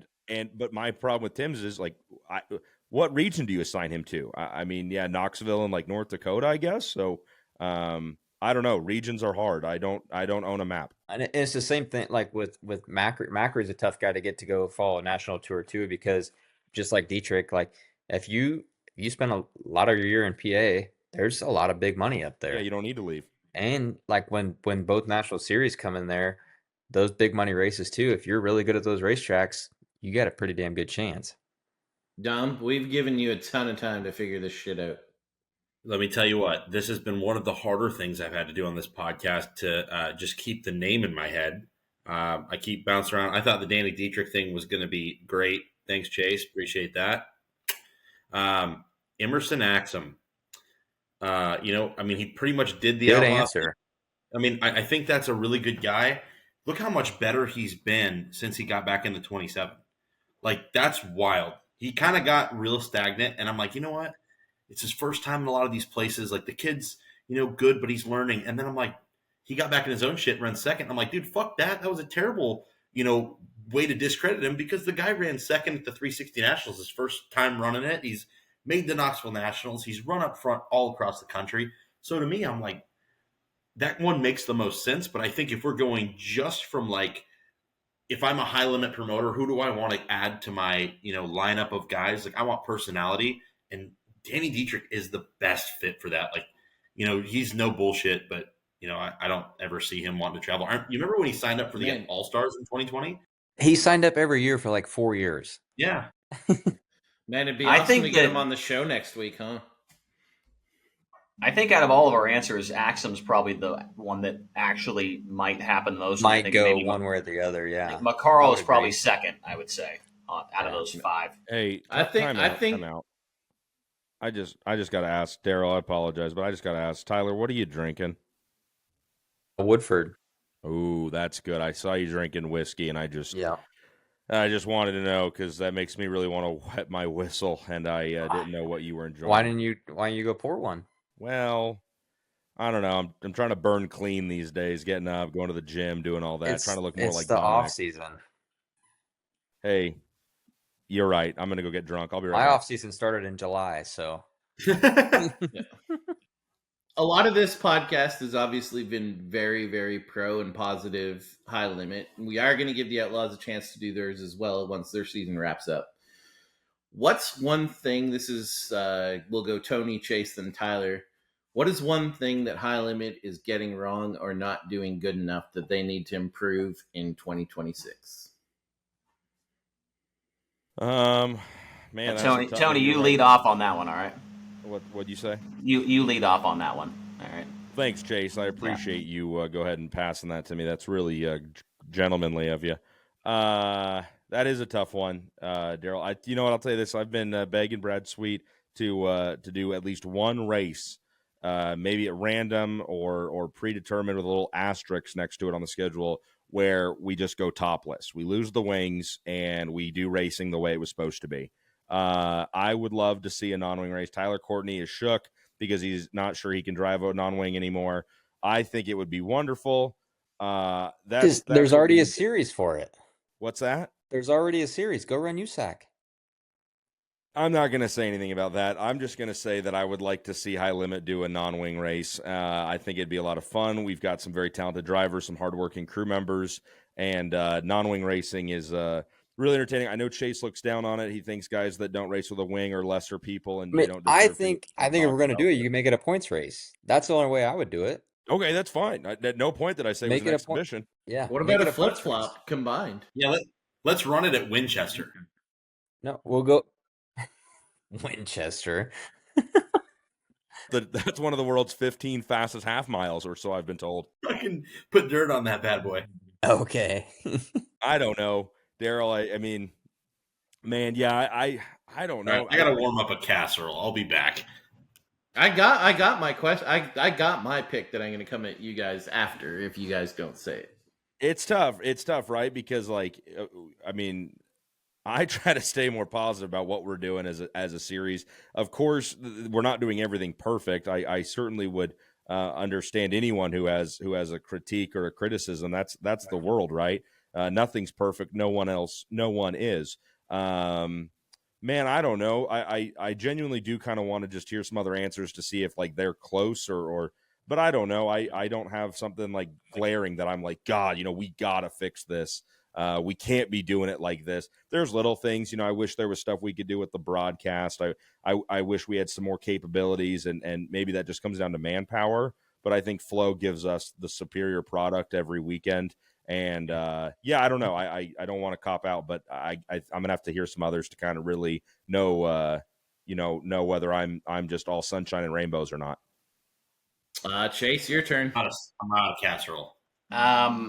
Yeah, it's a tough question. I don't know if there's something that we need to do better, but there's something that I think would make us better if we had it. And like, my dream one day is for when Dominic Scelzi retires to have a full-time color commentator in the booth that has done this type of racing for a long time and has done it recently in these types of cars. I think that would elevate our show tremendously. I mean, it hasn't happened ever. I mean, obviously Tyler was in there for 10 races. Johnny gets a driver in there he used to for the Gold Cup, on the split prelim nights. I mean, I just think you look at every other major sport, how many of them is it one guy trying to get you through a 3-hour show? One guy in the booth, obviously. I just think having another person up there would be so huge, like just incredibly huge. I watch a lot of regional hockey broadcasts for all the NHL teams, and those guys, there's broadcast guys that have been together for 20 years, and you can just tell that they've been working together for so long, and you can hear them bouncing off each other, and the chemistry is right there. I just want that with an experienced driver that's won races, and I think Dominic, honestly, like I'm not just stroking him because he's sitting right there. I think that he would be the guy. He'd be perfect. He'd be literally perfect, Yeah. and I think it would be so gigantic for our shows. That's the one thing that I can only think. I don't know. It's hard to do that though because then you got to pay Dominic $100,000 a year, and you got to fly him everywhere. Wow, you'd be making half as much as Chase. Yeah, exactly. I mean, that's the one thing I wish we could, get to. It's a dream right now. That's the only thing. I'll tell you what, Chase. I want that with you too. That's hey, big. actually, Daryl, I maybe it's Chase talking about drivers, and I will say this, and this will be something that is a dream, and it's a money thing, right? It's something that I know High Limit would do if we could afford it. But I'll tell you this. It's the position that I held at the World of Outlaws for 2 years, and it's series content producer, a full-time, embedded, travel with the series video guy that does behind-the-scenes content. We don't have that at High Limit, and it's a crying shame because we have so many personalities in our pit area, right? That's my job. That's my life. I feel like I try to get to know everybody in the pit area. I try to talk to drivers, crew members, car chiefs, crew chiefs, car owners, family, everybody. And I can't spit everything out that I hear and I learn in the pit area through the course of a night, right? I can only work in those quick little tidbits. Hey, this guy's rolling out 6th in this heat race. Let me tell you, this 30-second story I learned about him. And that doesn't do them justice, right? JJ talked about on one of your guys' last shows. These guys are listening. The Sam Miller comedian. Sticker. And man, don't go back and look that up because that is one of the worst things I've done on a High Limit broadcast was I get Mike Hess to stop that car, JJ, for the heat race interview, and I just stumble out this question where I'm just like, hey, you're on the Drivers Project, and that might not be a very funny show, but Sam Miller, he's as funny, and he's on your, and it just was terrible, right? But the point is, I'm trying to tell this story of a comedian who's on Kill Tony and tours the country, and he's sponsoring a sprint car. Well, okay, you can listen to me choke that kind of half-ass story out, or you could watch a minute and a half, 3-minute video where JJ's talking about it. There's clips of the comedian doing some bits. Maybe he records a selfie video talking about it. You can pile all that into a video. That's what I wish we had, was a full-time travel with the series, or even half the series part-time series content producer to put out videos, to make content around our drivers, around our teams, and tell you why you should cheer for Tyler Courtney, why you should cheer for Rico Abreu, why you should cheer for Brent Marks and the rest of them. That's something we need pretty bad. I want to build back to what I said. That was in no way what I said to put down Tyler, and the reason I want it so bad is because Tyler. It's cool. It's because Tyler was there, and it's like, I mean, it was crazy to hear. I feel like I have a pretty good grasp on sprint car racing and what's going on the racetrack and how the track's evolving. But then Tyler got up there, was saying all this stuff that I was like, didn't even think about. It's like, what does the average race fan think when they hear that, watching at home? So Tyler did a fantastic job. I just don't see Tyler becoming a play-by-play guy or a color commentator in the next 5 years. One more back surgery. I'm right there with you, bud. Wow. It sounds like he thinks Dominic needs to hang it up and just get into the booth immediately. That's what I heard. I just saw Dominic's Facebook post the other day. Tell me every week. Dominic's Facebook post the other day, I thought he was retiring there for a minute. Daryl, what's yours? Yeah, that was before Stockton. Tyler's got to go first. Yeah, I do. I have the only thing that I could really think to change is, I think Tyler's going to say mine with our format. Never mind. And it's for our 2-day format when we do the lock-in. When we do the lock-in, I don't know. Like, I think you can lock in the 4 guys, but I think if you're going to make it a points-paying race, they get to qualify. I think their bonus for locking in is they can choose when they qualify. I'd love that. Kings Royal-esque. A little bit of Kings Royal-esque. I think that's your bonus for, running top 4 or 3, however many cars show up on that second night. I love that. I think your bonus is you get to pick when you qualify, but you still have to go out there and take 2 laps because everyone else that you're racing against in points had to do the same thing. I would love that one. My comment is this, and I think Dominic and Sam would back me up, and I don't even know totally the right answer. There's been a bunch of moments. There's been the Rico Kyle debacle at Burlington, the cone at Central Arizona, the scales at Butler. Central Arizona.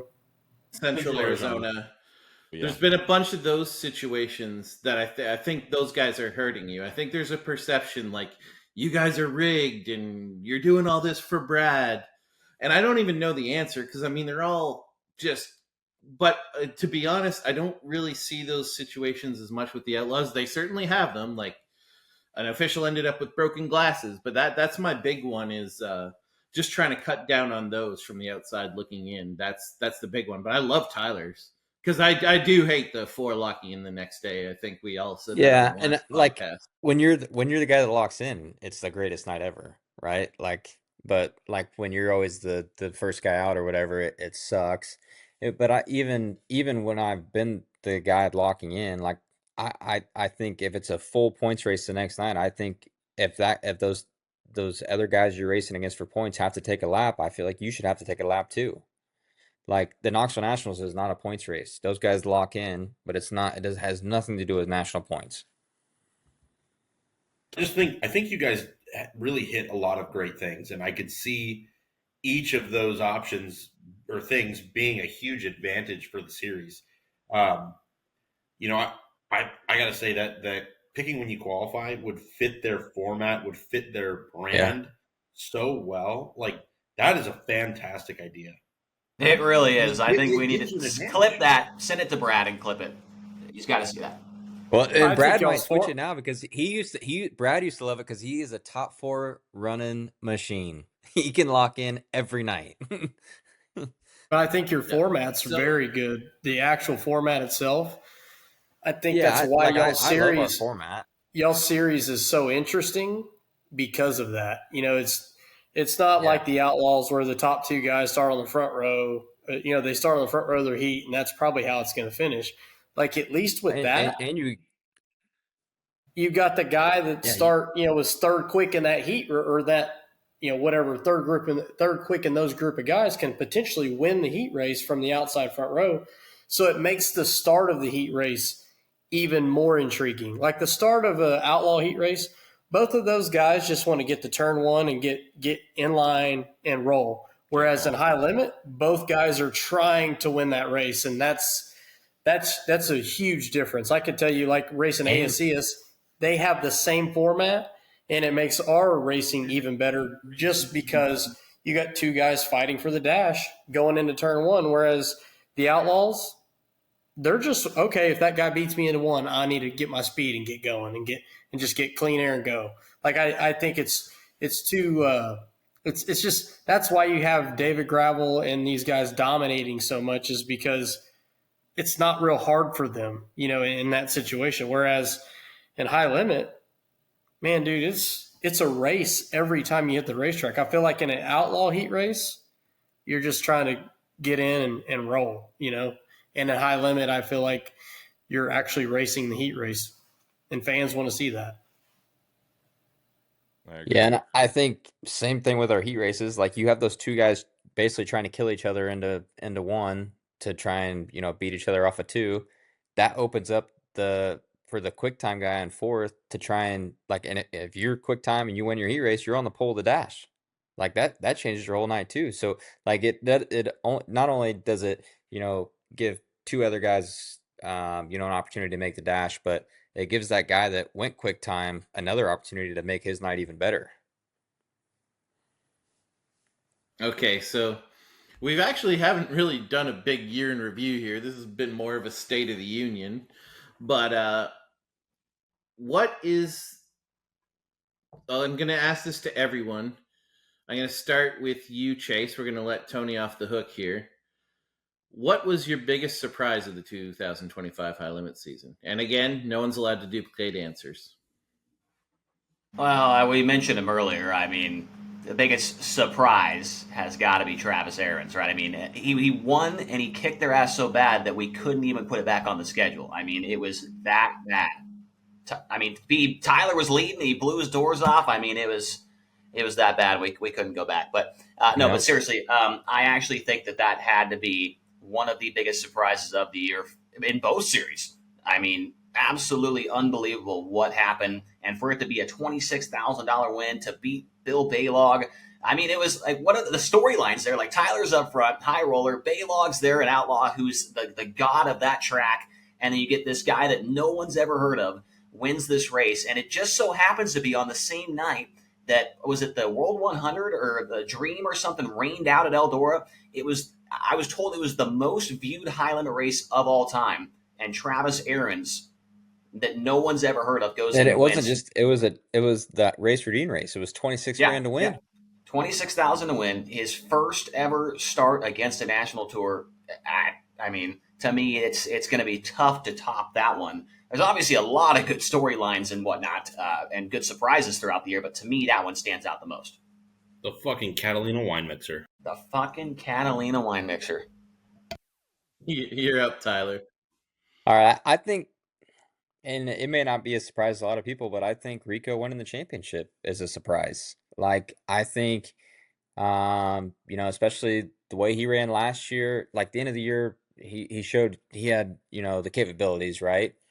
But then he started this year kind of back the same way, like just very inconsistent, like a guy that's going to win races, but not going to win a championship. And for him to dig down deep and really change himself as a driver, and find a way to win the championship, I think that surprised me. It may not surprise a lot of people, but for me as a driver, knowing how hard it is to do all of this, to change your driving style and change, how you go about things is really difficult. And for especially a guy like Rico that obviously loves winning races, but that to take it upon himself to, kind of pull the reins in a little bit and become a championship caliber driver, just surprised me.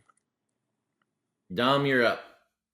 I'm glad you said that, Tyler, because what I feel like I've said this a handful of times to people in conversation, that when Rico and Ricky got together, he changed entirely. Like, his interviews changed. He was way more technical. He was breaking the race down way more.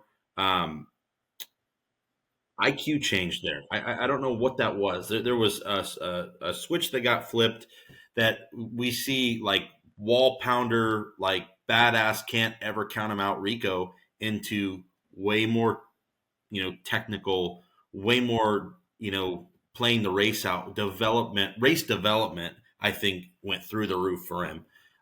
You just saw a completely different guy, and that's been building. And, like, I think that he's only going to get better. So that was really cool. But for me, I think Ryan Timms. Ryan Timms obviously winning the Knoxville Nationals was insane. But to go to Port Royal and, like, really hadn't done shit there, didn't run very good the first night, and then to win the Tusky 50 in the fashion that he did, I remember watching it, and the curbs on the wall, and it's technical, and just thinking how incredibly versatile that 10 car is, to be good at Huset's, to be able to win the Knoxville Nationals, to be able to win the Tusky 50. Those three tracks legitimately have nothing in common with one another. I mean, maybe close on gear between Knoxville and Port Royal, but outside of possibly the gear set, I mean, there is no different. I mean, there's nothing different between those three places. So to have such good speed at so many different types of racetracks, I thought that was amazing to win, Port Royal. But I also thought it was equally amazing, I guess I should have started here, how shitty they were at the first part of the year when they came to Vegas and ran, the races in the West Coast. They were god awful. And then to turn that around into the season they had, no one's going to remember how bad they started. So to me, that kind of change in swing, one, says how diversified the high limit series is. Two, shows how tough and deep our sport is and our fields that we're getting at high limit races. And three, how far that team came to go from basically irrelevant to the best team when the money's out. Sam, you're up. I would say it would have to be the injuries. It just seemed like, and at Eldora, that was very surprising to me to see all those guys get injured in that short stint of time, and honestly impacted the whole year with high limit. I feel like, you have Tyler race all year. Maybe a guy like Rico doesn't take off with the championship. You have Wrights will not fall out. Maybe he has a chance to win the driver championship. I feel like if Brad doesn't get hurt and is maybe not on the mend, maybe he has a chance to win the championship. I feel like that was the biggest surprise to me, to see that happen to all those guys at roughly the same time. And honestly, to see it really, I think it transformed the whole year. The rest of the schedule, to me, throughout the rest of the year, I felt like was really hampered by those guys' injuries. I'm going to assume Tony killed a battery or something. Yeah, he hasn't texted me yet, but I wanted to double back on what Dom said. Like, Ryan Timms, he won the Tuscarora 50. He was terrible the night before. Tony mentioned in Victory Lane, I think he was in the C main in the year before. The C main of the Tuscarora 50. And then I don't think until this year he had made a feature, like, with the National Series at Port Royal. Yeah. So I actually have an answer for this one too. And my answer is actually the performance of Tanner Thorson. I think everybody knows he's good. You don't win the Chili Bowl and suck. But the progression from the first year to the second year, usually you don't see jumps that fast in sprint car racing. And, like, I think it was Tony said earlier, there was a lot of 22nd to 10th runs last year. And usually the progression on that is, like, there's like a few more of them. Like usually, first of all, you don't see guys that aren't qualifying well, like suddenly just qualify well. And I think he still struggled with that. But I don't think you see people make the jump in terms of performance where you go from being that 22nd to 10th guy to regularly winning to being almost winning the midweek series. Like I think that was a major jump. And while, like I say, I never question his talent, I was surprised to see him make such a jump to where, like I say, he was fighting for your midweek championship right down to the last race. And doing Tony, it with a car that nobody else is running. Yeah. Tony, we gave you some time to think about this one. What do you got for us? Okay, I don't know. Did you guys lose me there for about 2 minutes or something? Yeah, and Okay, your so- volume's a little low again. Let's see. Is that any better right there? Okay. So I missed yours, Daryl. So hopefully I lost Wi-Fi there and was trying to figure that out. So hopefully I'm not repeating anything. Biggest surprise, if that's what we're still on, I think for me would have to be how bad and how good of a season Brad Sweet had, considering everything that went on with them. I mean, everybody knew going into the year, losing Eric Pretzman to what was originally supposed to be Casey Kane in the 9. Okay, Brad's, maybe going to miss a beat here or there, but not really, because Eric's going to be parked right next to him. And it's going to be, not that it was ever going to be crew chief by committee. Ty Wolfgang had the job, had the title, and he was going to be the crew chief. But Eric was going to be right there. So, okay, it'll be Eric and Ty working together still, like always. And then Eric's gone, and Ty takes an early exit or is shown the door, whatever, however all that went down.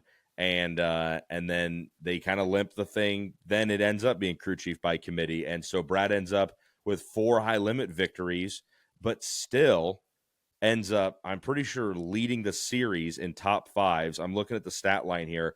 32 top 5s for Brad, 26 for Rico, 15 for Brent, 16 for Peck, 23 for Reitzel's, the next closest, and 39 top 10s for Brad, tied him with the champion Rico Abreu. So, yeah, as bad as it went, it really could not have gone much better. So, seeing Brad struggle, and Rico outran him, but Brad and Casey Kane told me this walking through the pits at like Lakeside or probably Dallas, Texas Motor Speedway.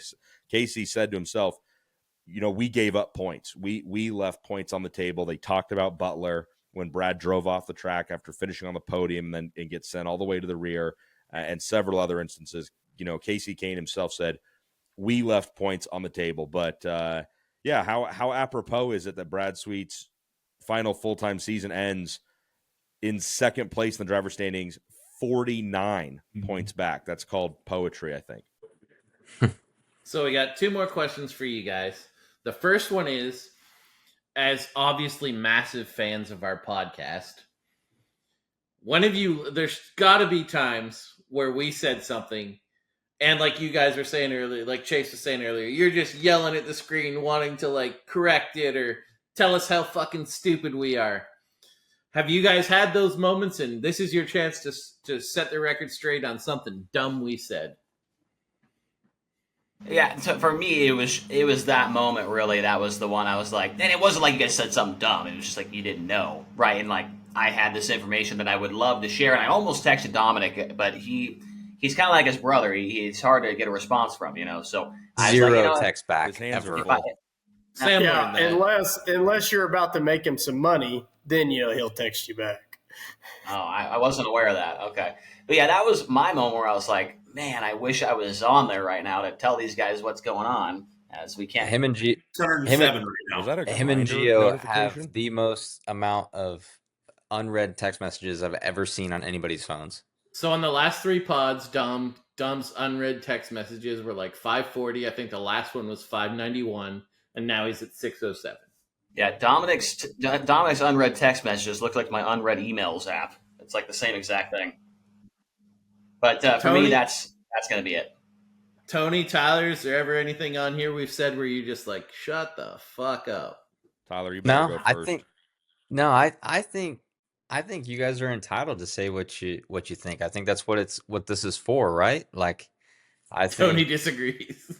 I mean, I feel like you're in a little bit different position than me, Tony. Like me on really the outside looking in, even though I'm on the inside, like I think people having their opinions is definitely like they're warranted. Like I think opinions either, can help us, take it to the next level or we just, put it away to the side and don't ever pay attention to it. And then Tony, do you have any where you were just like, shut the hell up, guys?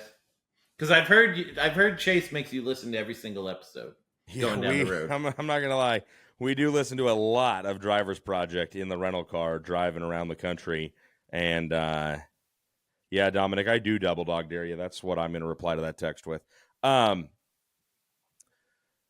Yeah, so we do listen to a lot of the show, and I don't know how to say this without coming off like a dick.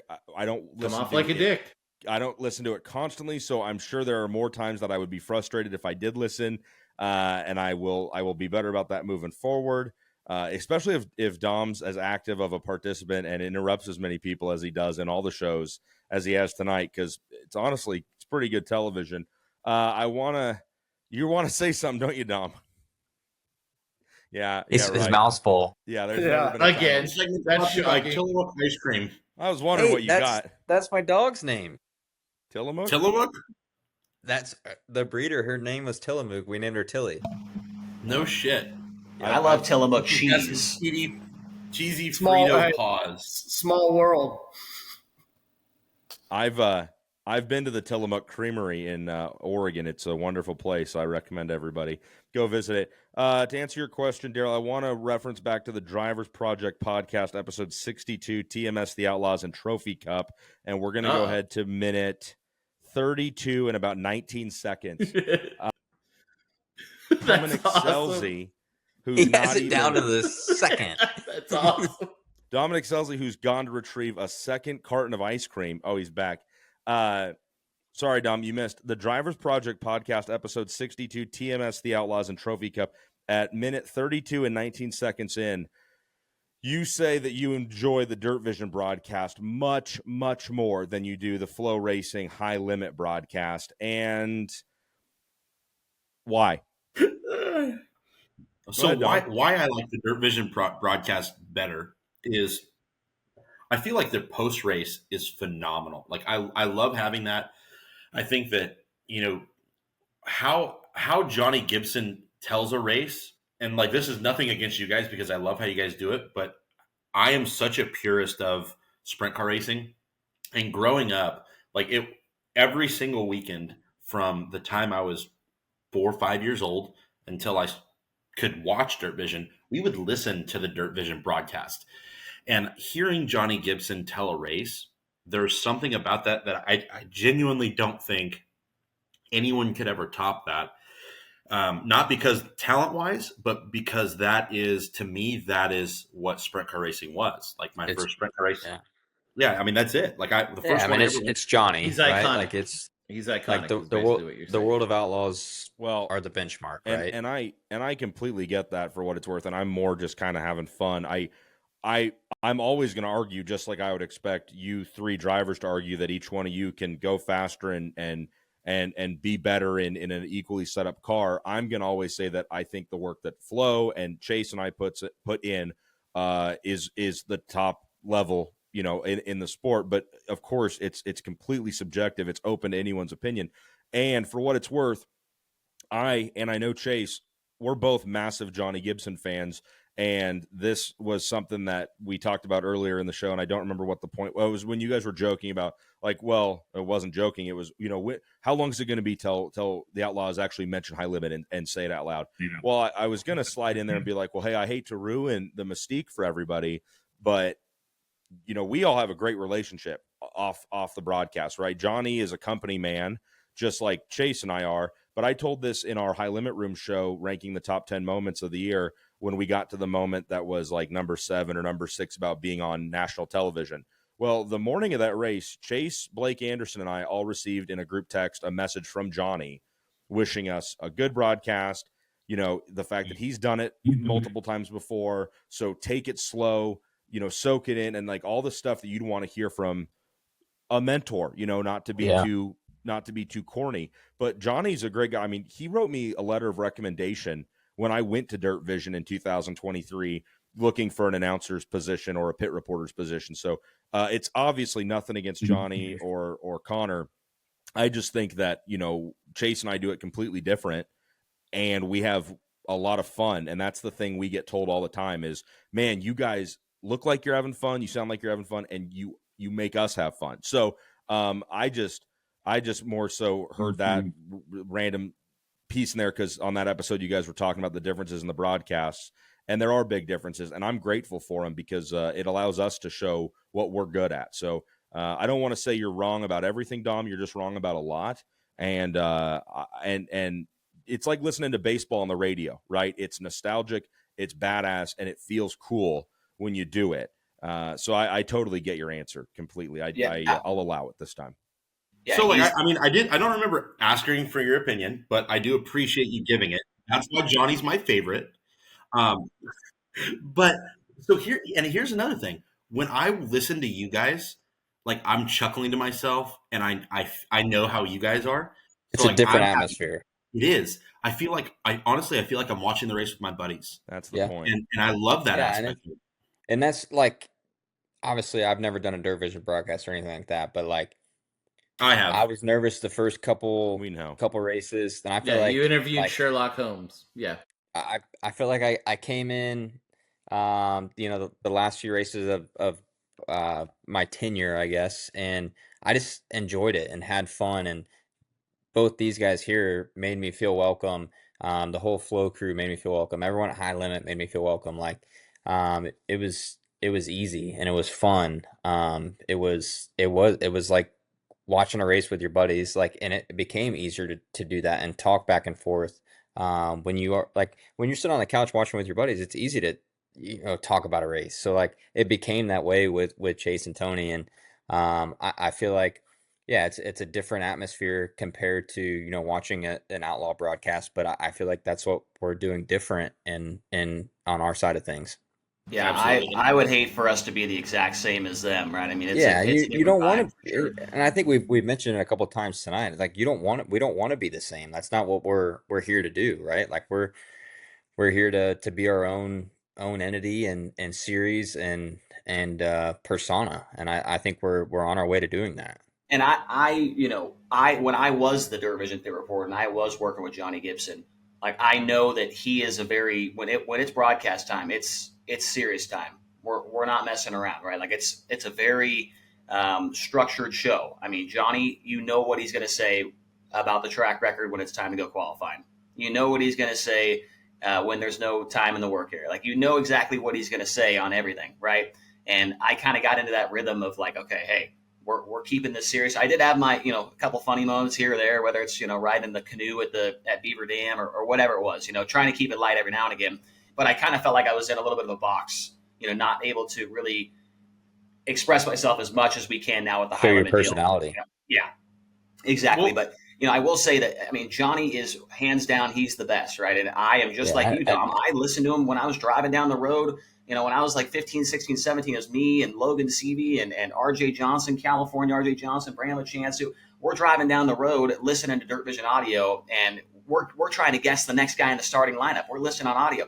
And from Hanover, Pennsylvania, it's to Dryden, and everybody, it's Schuhart, right? And we're all guessing who it is, right? And there's 6 wide at Jacksonville, Illinois somehow. Like, how are they 6 wide? There's no way there was 6 wide, right? But he's still just so good with the tempo, and his voice obviously is one of a kind, and it's perfect for what. Mechanically, Johnny's the best sprint car dirt track announcer there's ever been, and Chase, I don't know if you've ever shared a booth with him. You probably wouldn't have, being down in the infield all those years. But when I was at USAC, I got to sit in the booth with him at Four Crown, not Four Crown, Let's Race 2, and I got to literally watch him do the job of calling a race. And there are lots of mechanical, technical things that you have to do time after time after time, and you have to do it the same way, and it comes out sounding really, really great. And that's why Johnny is the best, is because he literally has the act of announcing a sprint car race down to a science, and he just does things just like how you guys as drivers, you might get in the car the same way, you might move the wing back the same way, you might do your warm-up laps before the green comes out the same way so you're ready.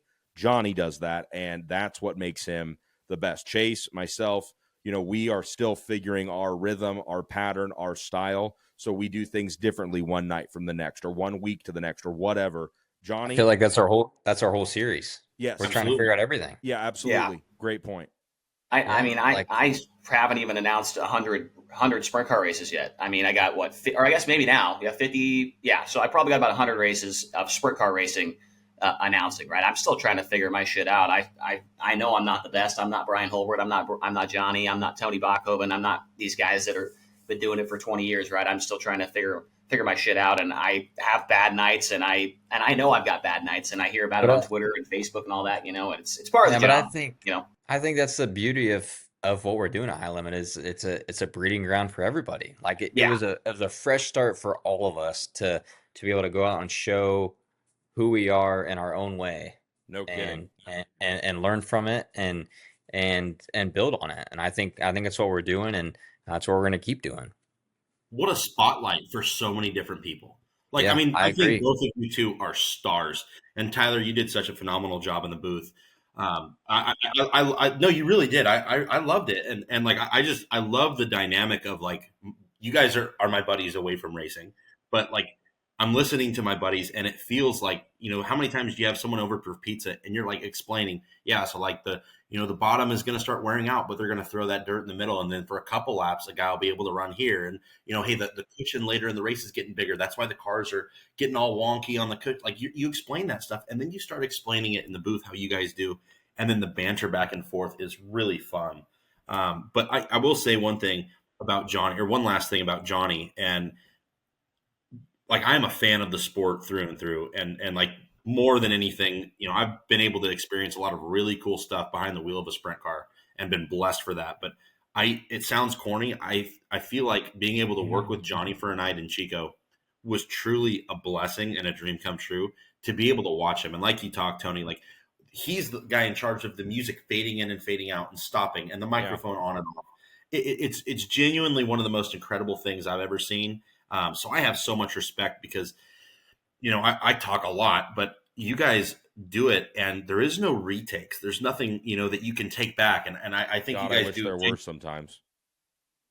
Don't we all? I bombed on a joke at a golf tournament show the other day and I was so embarrassed, but we can't all be, No, but I think that was the one thing I enjoyed through this whole thing is I got to see the other side of our sport on that side of it and learn to appreciate what Chase and Johnny and Tony, what they do. It's not as easy as we all make it seem on the couch. Like we can sit here and make fun of one person or the other. Dude, when you're up there trying to talk about something that is happening and 3 laps have passed and you're still talking about the same thing and 16 other things have happened, like it is hard. So I'll be done after this, but Tyler, you set it up perfectly. I've had this philosophy for as long as I've been in announcing and all kinds of different racing, way before I was in dirt, way before I was in sprint cars. I have a tried and true philosophy, and I think everybody here will agree with it. There are only so many microphones and there are only so many steering wheels in this sport. And the similarity that those two things share is everybody else thinks they can hold them better or just as good as the guys who are doing them. I'm not saying that me and Chase are the best to ever do it. I'm not saying nobody's ever going to do it like we did it. And I'm not saying that Sam and Dom and Tyler, I'm not saying you guys are God's gift to driving race cars, but we know we are. What's that? We know we are. It's okay. But you'll get on the internet every single night and you will have people going, what was he doing? Why was he running the top? What was he doing up there? He should have been down low. And why'd he say it like that? And he messed this up. And why'd he ask that question? And why'd he go over that? Everybody thinks they can hold them and do a better job with them in their hands than the guys who actually do it. And it's just one of the parts of this sport, one of the parts of the world we live in. But there are only so many microphones. There are only so many steering wheels. And everybody out there thinks they can do a better job with them. Just ask them. They will tell you. Yep. No, don't worry. They do. Okay, so I got one more question for everyone but Tyler. I'm going to start with you, Dom. Who's the 2026 High Limit champion? This is You the guys first thing I won all you year guys right here. are allowed to duplicate this answer. Okay. 2026 High Limit champion.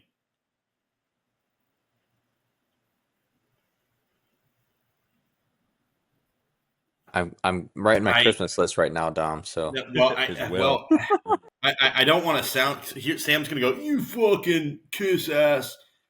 I genuinely think Tyler. Like, I've thought this. I said that, I think the first year it was a national thing. I remember telling you, maybe I thought it, maybe I told Asia, but I'm like, I think that you are the person that can beat Brad.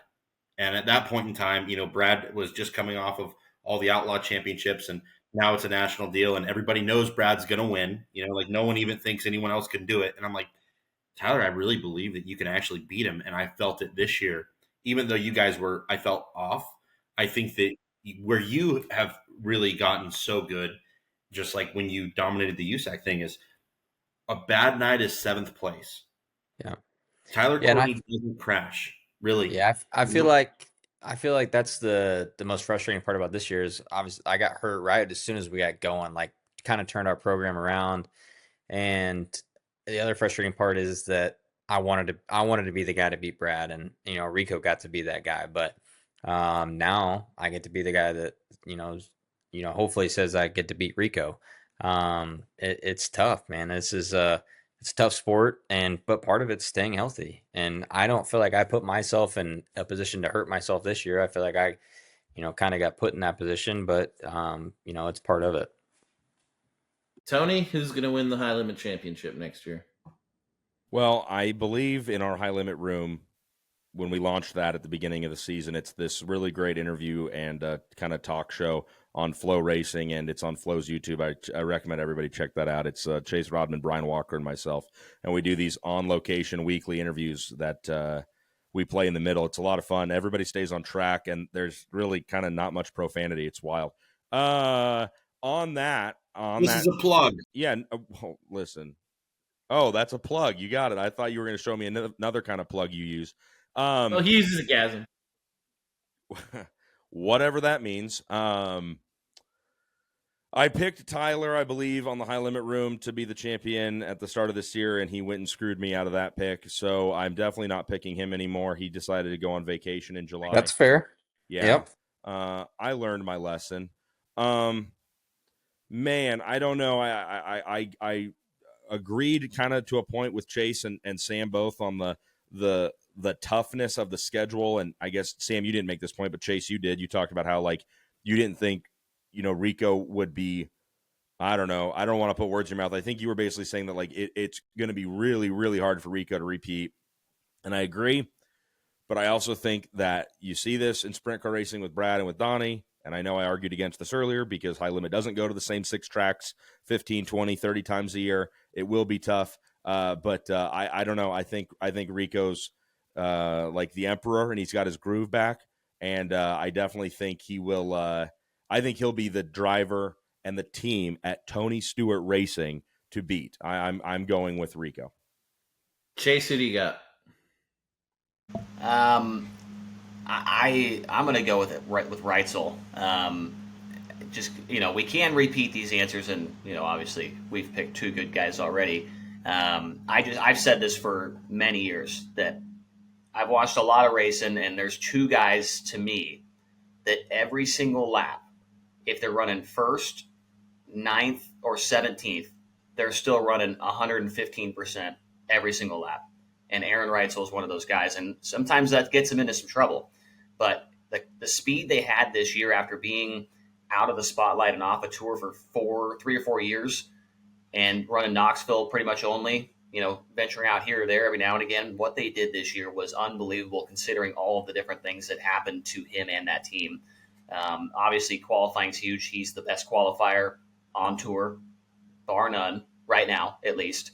He's got speed at every racetrack. He's won. One thing that I noticed when I was doing season previews was he had won at like almost double the amount of tracks that anybody else had. He has experience all over the country. And I'm curious to see if he's ran any of these tracks that are getting added to the schedule for next year, because he might have an advantage there. But I just think that Reitzel is really, really good. He's very determined. one of his crew guys told me at the Knoxville Nationals after he, what was that, a couple weeks after he got hurt or something, he's like, man, I'd be surprised if he wasn't in the car at Tulare. Like, he thought that they literally thought that Aaron was going to get in the car at Tulare, and we now know that he didn't get in the car for 3 more weeks because he was that screwed up. I mean, that was how bad that he wanted to be in the car to win the champ.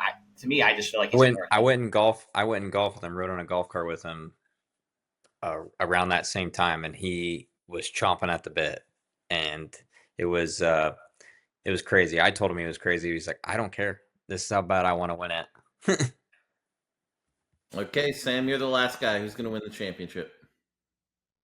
I think it's really hard to beat Rico, especially teaming with TSR.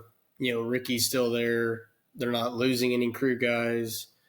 If anything, what did they buy into Speedway? There's a lot of big things going their direction, and I don't feel like a lot of teams have those kind of resources that they're going to have going forward, and that makes them a really, really tough beat. But I will agree with Chase. If there was a guy that I think that could beat them, it would be Reitzel. I think I told you Reitzel at the beginning of last year was the dark horse. I thought, and he came out to be that guy. I guess the things that you would worry about with a guy like him is like what Chase said. He drives 110 every lap, and sometimes that gets you into trouble. But this year we saw something out of him that we really haven't seen. Is he didn't get himself in a lot of trouble this year. Obviously he got injured 2 separate times, but the rock to the face. Neither one were really his fault. Yeah, exactly. So I guess, it wasn't. The one at Eldora could be, but yeah, it could be. You could call it that, but still, even at that, it wasn't like, man, he's running this guy really hard and put him in a bad position.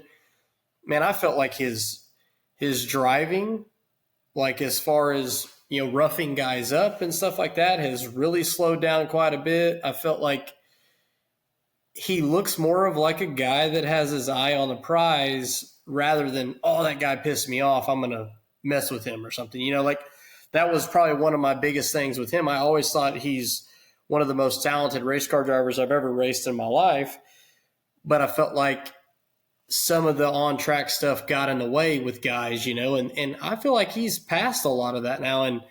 And I still think it's going to be hard to beat Rico with Ricky and TSR coming on board. I mean, man, that's huge for that team. They already had a pretty big team, but I would say those are the 2 guys that I would say would be in the best position to win the championship, I believe. You want to know what's wild about the RSR thing to me? I'm not shitting on Gio in any way, shape, or form, but what Justin Sanders did as a fill-in was probably, in my career, the greatest fill-in job I have ever seen. I know that never in the history of the sport has a fill-in gone from behind in points to gain the point lead. Yeah. Won a race, damn near won 2 or 3 of them. I mean, talk about coming in clutch when you guys are fucking down and out. I mean, Sanders did that. That was one of the biggest storylines of when Reitzel rolled into victory lane on the quad at Placerville. I mean, that was like you could write a movie about the whole situation. I mean, it was crazy. And the other big storyline, I think, focused around the 87. Sam, to your point about Aaron, putting himself in good positions, and just, to me, I thought Aaron Reitzel won over a lot of sprint car racing's fan base, and that was never his goal. Make that understood right now. He didn't show up to High Limit and pull us to the side and go, hey, how do I get people to like me here? No, he never once did anything like that, right? But he showed himself. He showed what he was like in victories. He showed what he was like in defeats. He showed what he was like with black and blue eyes and a broken nose after taking a rock to the face, right? And I think so many people related to that guy this year. And I'll never forget, my first memory of Aaron Reitzel was at the Knoxville Nationals in like 22, probably when I was holding a camera for the Outlaws, and I see the locked in autograph session where all the drivers sit in the barn that are locked into the A main on Saturday, and they let everybody come in and make that big like U that get autographs from all the A main starters. And a woman comes in wearing a T-shirt that says anybody but Reitzel. And I'm pretty new to sprint car racing at the time, and I'm just like, man, what's the issue with this guy? And I learn more about him, and I find out the stories, and I get the hate, or at least I get why people think they should have hate. And then this year, I said it in one of the victory lanes. If you don't like him, it's because you don't know him. And that was Aaron Reitzel to me in 2025. I'm grateful he's a part of the series. I think he's a spark plug. I think he really brings a lot of life to the pits and to the events. And again, I really, truly think that if you don't like him, it's because you don't know him that well. He's an authentic guy. He's a father. He's a husband. And he's a badass race car driver. And I agree with you and Chase, Sam, that if somebody is going to pose a massive, massive threat to the 24, it's going to be Aaron Reitzel / Tyler Courtney. So, well, and I will add, like, Aaron spent this whole year, we park next to each other a lot. He spent like this whole year, he's like, dude, I got to teach myself how to win a championship again. He's like, remind you guys, he's a 3-time All-Star champion. Granted, it's a different level than a national championship, but he, and how many, did he win 2 ASCS championships? One? I know one at least. But so he knows how to win a championship. He spent this first half of this year telling me every night, he's like, dude, I gotta remember, if I'm running 7th, I can just run 7th. Like that's fine.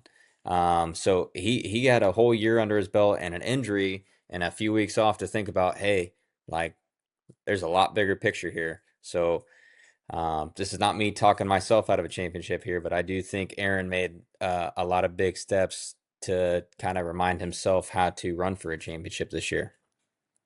That's one thing that High Limit has over the Outlaws by a long shot is like the next star of the sport. Like I think that you have, a lot of really exciting guys, and I would say a lot of you guys are all elites, of course, but I mean like that star that's like, oh my gosh, this guy is a Sammy Swindell when he retires, or a Steve Kinzer, or a Doug Wolfgang. Like, who are those next guys? To me, they're the list of guys on the High Limit thing, because so many of you guys have not established yourself as to where you truly are potential-wise on the national sprint car team or series, world, stage, whatever it is. But level. Level. All you guys, that's the word I was looking for. All you guys have been successful on, the regional stage, and you guys have won national events and big events, a lot of you guys.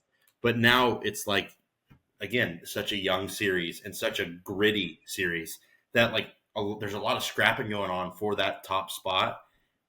It's so unique. Like as a guy who just loves the history of the sport, it's really cool to think of like what's going on right now. Because I think in 20 years, when we have this podcast at like 4 p.m, we're going to all talk midnight about the legacies that these guys made. Dom had to come from the Pacific time zone. Yeah, and I think that is the beauty of High Limit. Like we've touched on it. Like it's a fresh start and a start for some people for everything. Like it's just we're on the groundbreaking level of it, and we're just scratching the surface. And I think it has presented a platform for almost everyone to come out and show themselves and who they are truly. And it's been cool to watch and be a part of, and just excited for the future.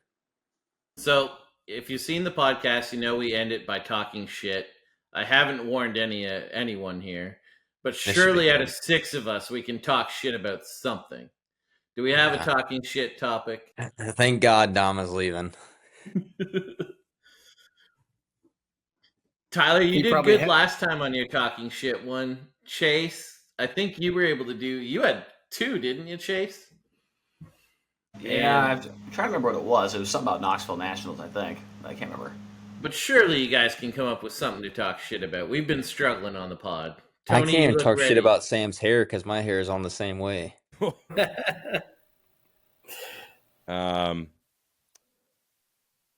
Sprint car racing doesn't need dashes. Oh, I love that. Thank you.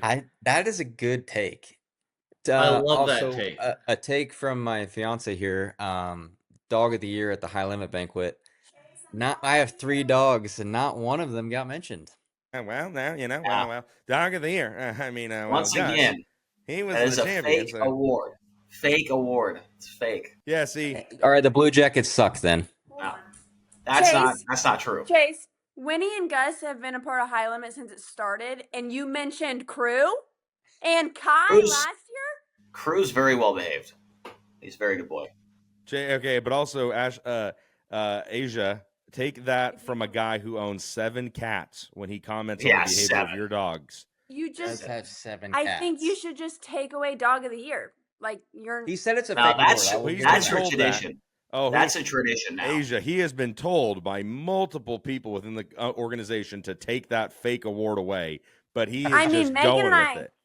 Megan and I looked at each other and we were pissed. Oh, she was pissed last year too. But if I'm I gonna had a keep it tomato, going. I'd throw it at you. Look at him. He's like, oh yeah, she was upset last year, and I bet she'll be upset next year when I don't name her dog. Maybe I'll choose Gus next year. We'll see. No, make him the Denny Hamlin of the award. He ever wins it. Yeah.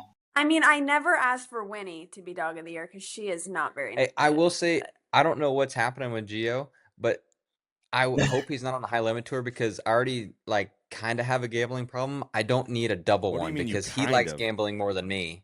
Dude, I'm telling you, him on the high limit tour would be a danger. He could never possibly do it. And It fits Maggie with would the win Dog of the name. Year. Yes, it does. He loves the I just casino. like how none of y'all know what he's doing next year. That's crazy to me. I have Yeah, zero just, idea. if only I we know. could come up with It's just what wild. I he's just doing don't. I next can't year. I'm understand getting it. worried. It's crazy. It's gonna be I'm getting Booth worried. I just Chase. hope he quit. I hope he keeps racing. Yeah. Well, I mean, Yeah, I he's think got a he lot of might options. retire. You know, I think he might commentator would be retire. one. Well, I thought he was in a he- TSR car, and then Rico stole it. Yeah. So And then the boot car's gone. There's nothing Yeah. left. There's no rides. Yeah, open. we could have And never the 14 never car, seen the any of 14 this coming. car's gone. Carlton 21's open. He's in the 15H, isn't he? Yeah, I heard. I can't say. I heard the Scelzi Enterprises 41 was looking for a driver. 41 Junior. Dude, I'm telling you right now, I about would 2 put times a year. Osama bin Laden in my car right now. I would, I don't believe I he's would- alive. I'm just saying. I mean, his kid lived in New York for a little bit. I'd hire him. I mean, we gotta get somebody with a little bit of oomph going on because we suck. I'm let's- gonna derail this and go back to what Tony said. I am all for eliminating the dashes. Is anyone here against eliminating the dash? Yeah, me. I think why I- don't you why? need a dash? I really need to. I need this. Well, hold answer. on, Sam. You're in a dash because you're a good qualifier. It's not going to affect you if they take the dash away. Yeah, he's Like right. you're a great qualifier, Sam. He's right. Yeah, but I don't know. So okay, so you take the dash away, then how do we do All it does is taking the dash away is it takes your chance of drawing the 8 away. Okay, but okay, so how do Quick time and draw the 8. how do you decide where you line up? I mean, honestly, you could do anything. You could draw straws. You could kick Chase between the legs. Yeah, let's draw straws. Just Then what would we do about the wheel? Y'all would that's honestly What would a we lot do of about people- brother? What would we do Hold about on. the wheel? We'd We'd throw put it real in money a on it. body of water.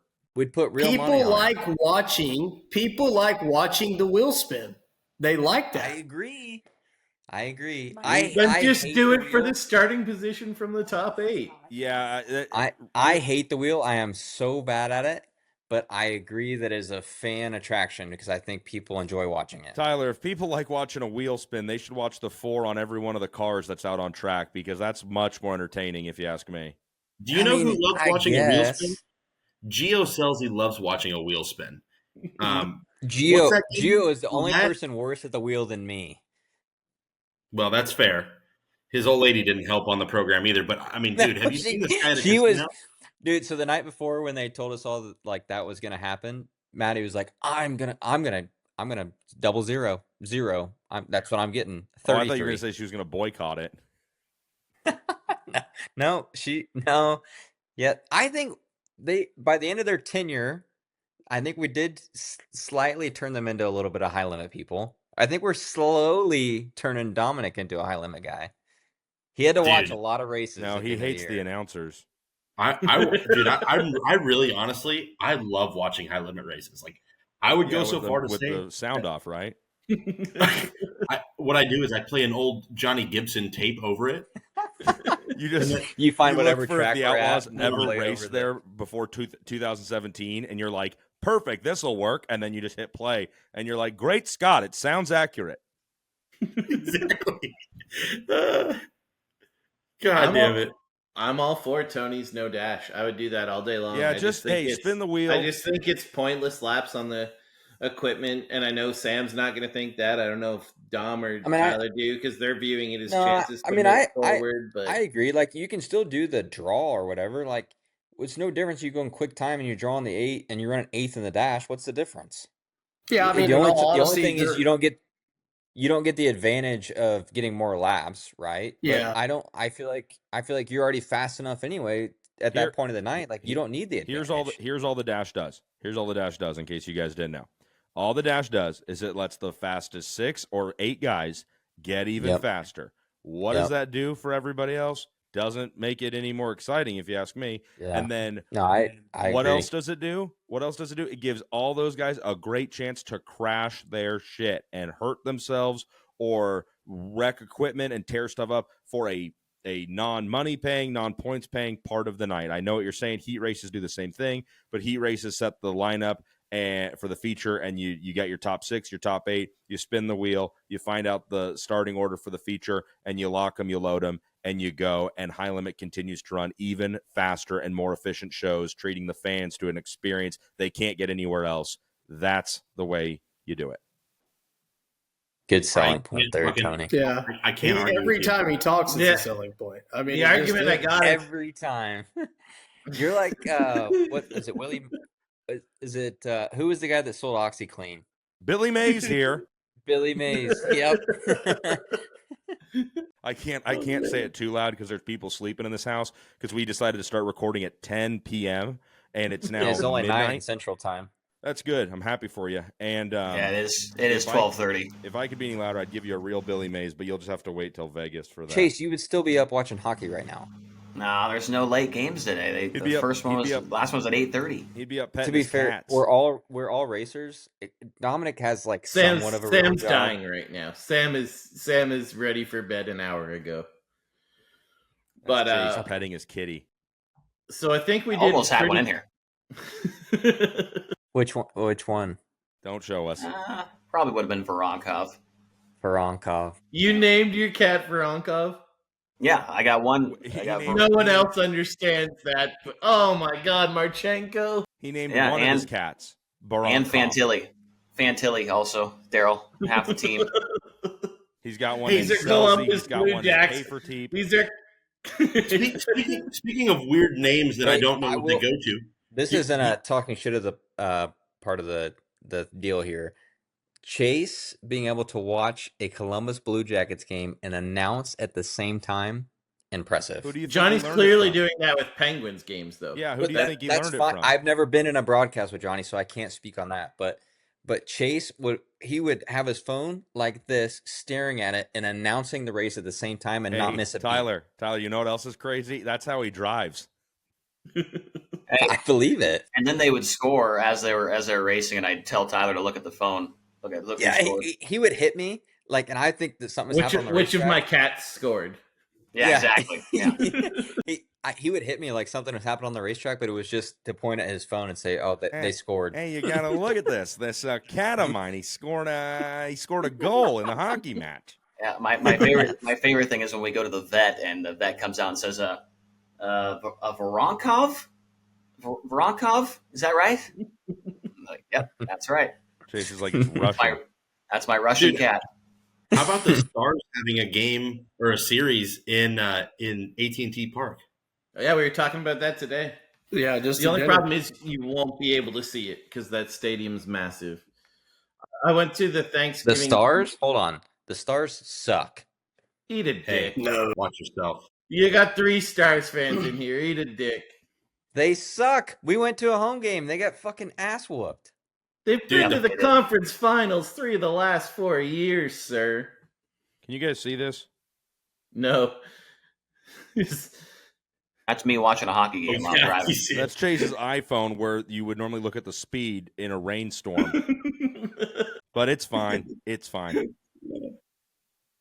Hey, how come High Limit doesn't exist anymore? Oh, 6 of their staff died in a crash because the announcer was watching a hockey replay while It was driving a through really a rainstorm. fiery crash. Hey, all right, hold on. What's scarier? Chase watching hockey while driving or Carini driving?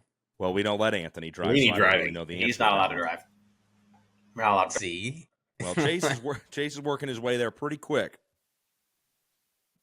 Dude, we were asking interpreter- earlier who Kyle Larson's fucking dude putting his bets for him.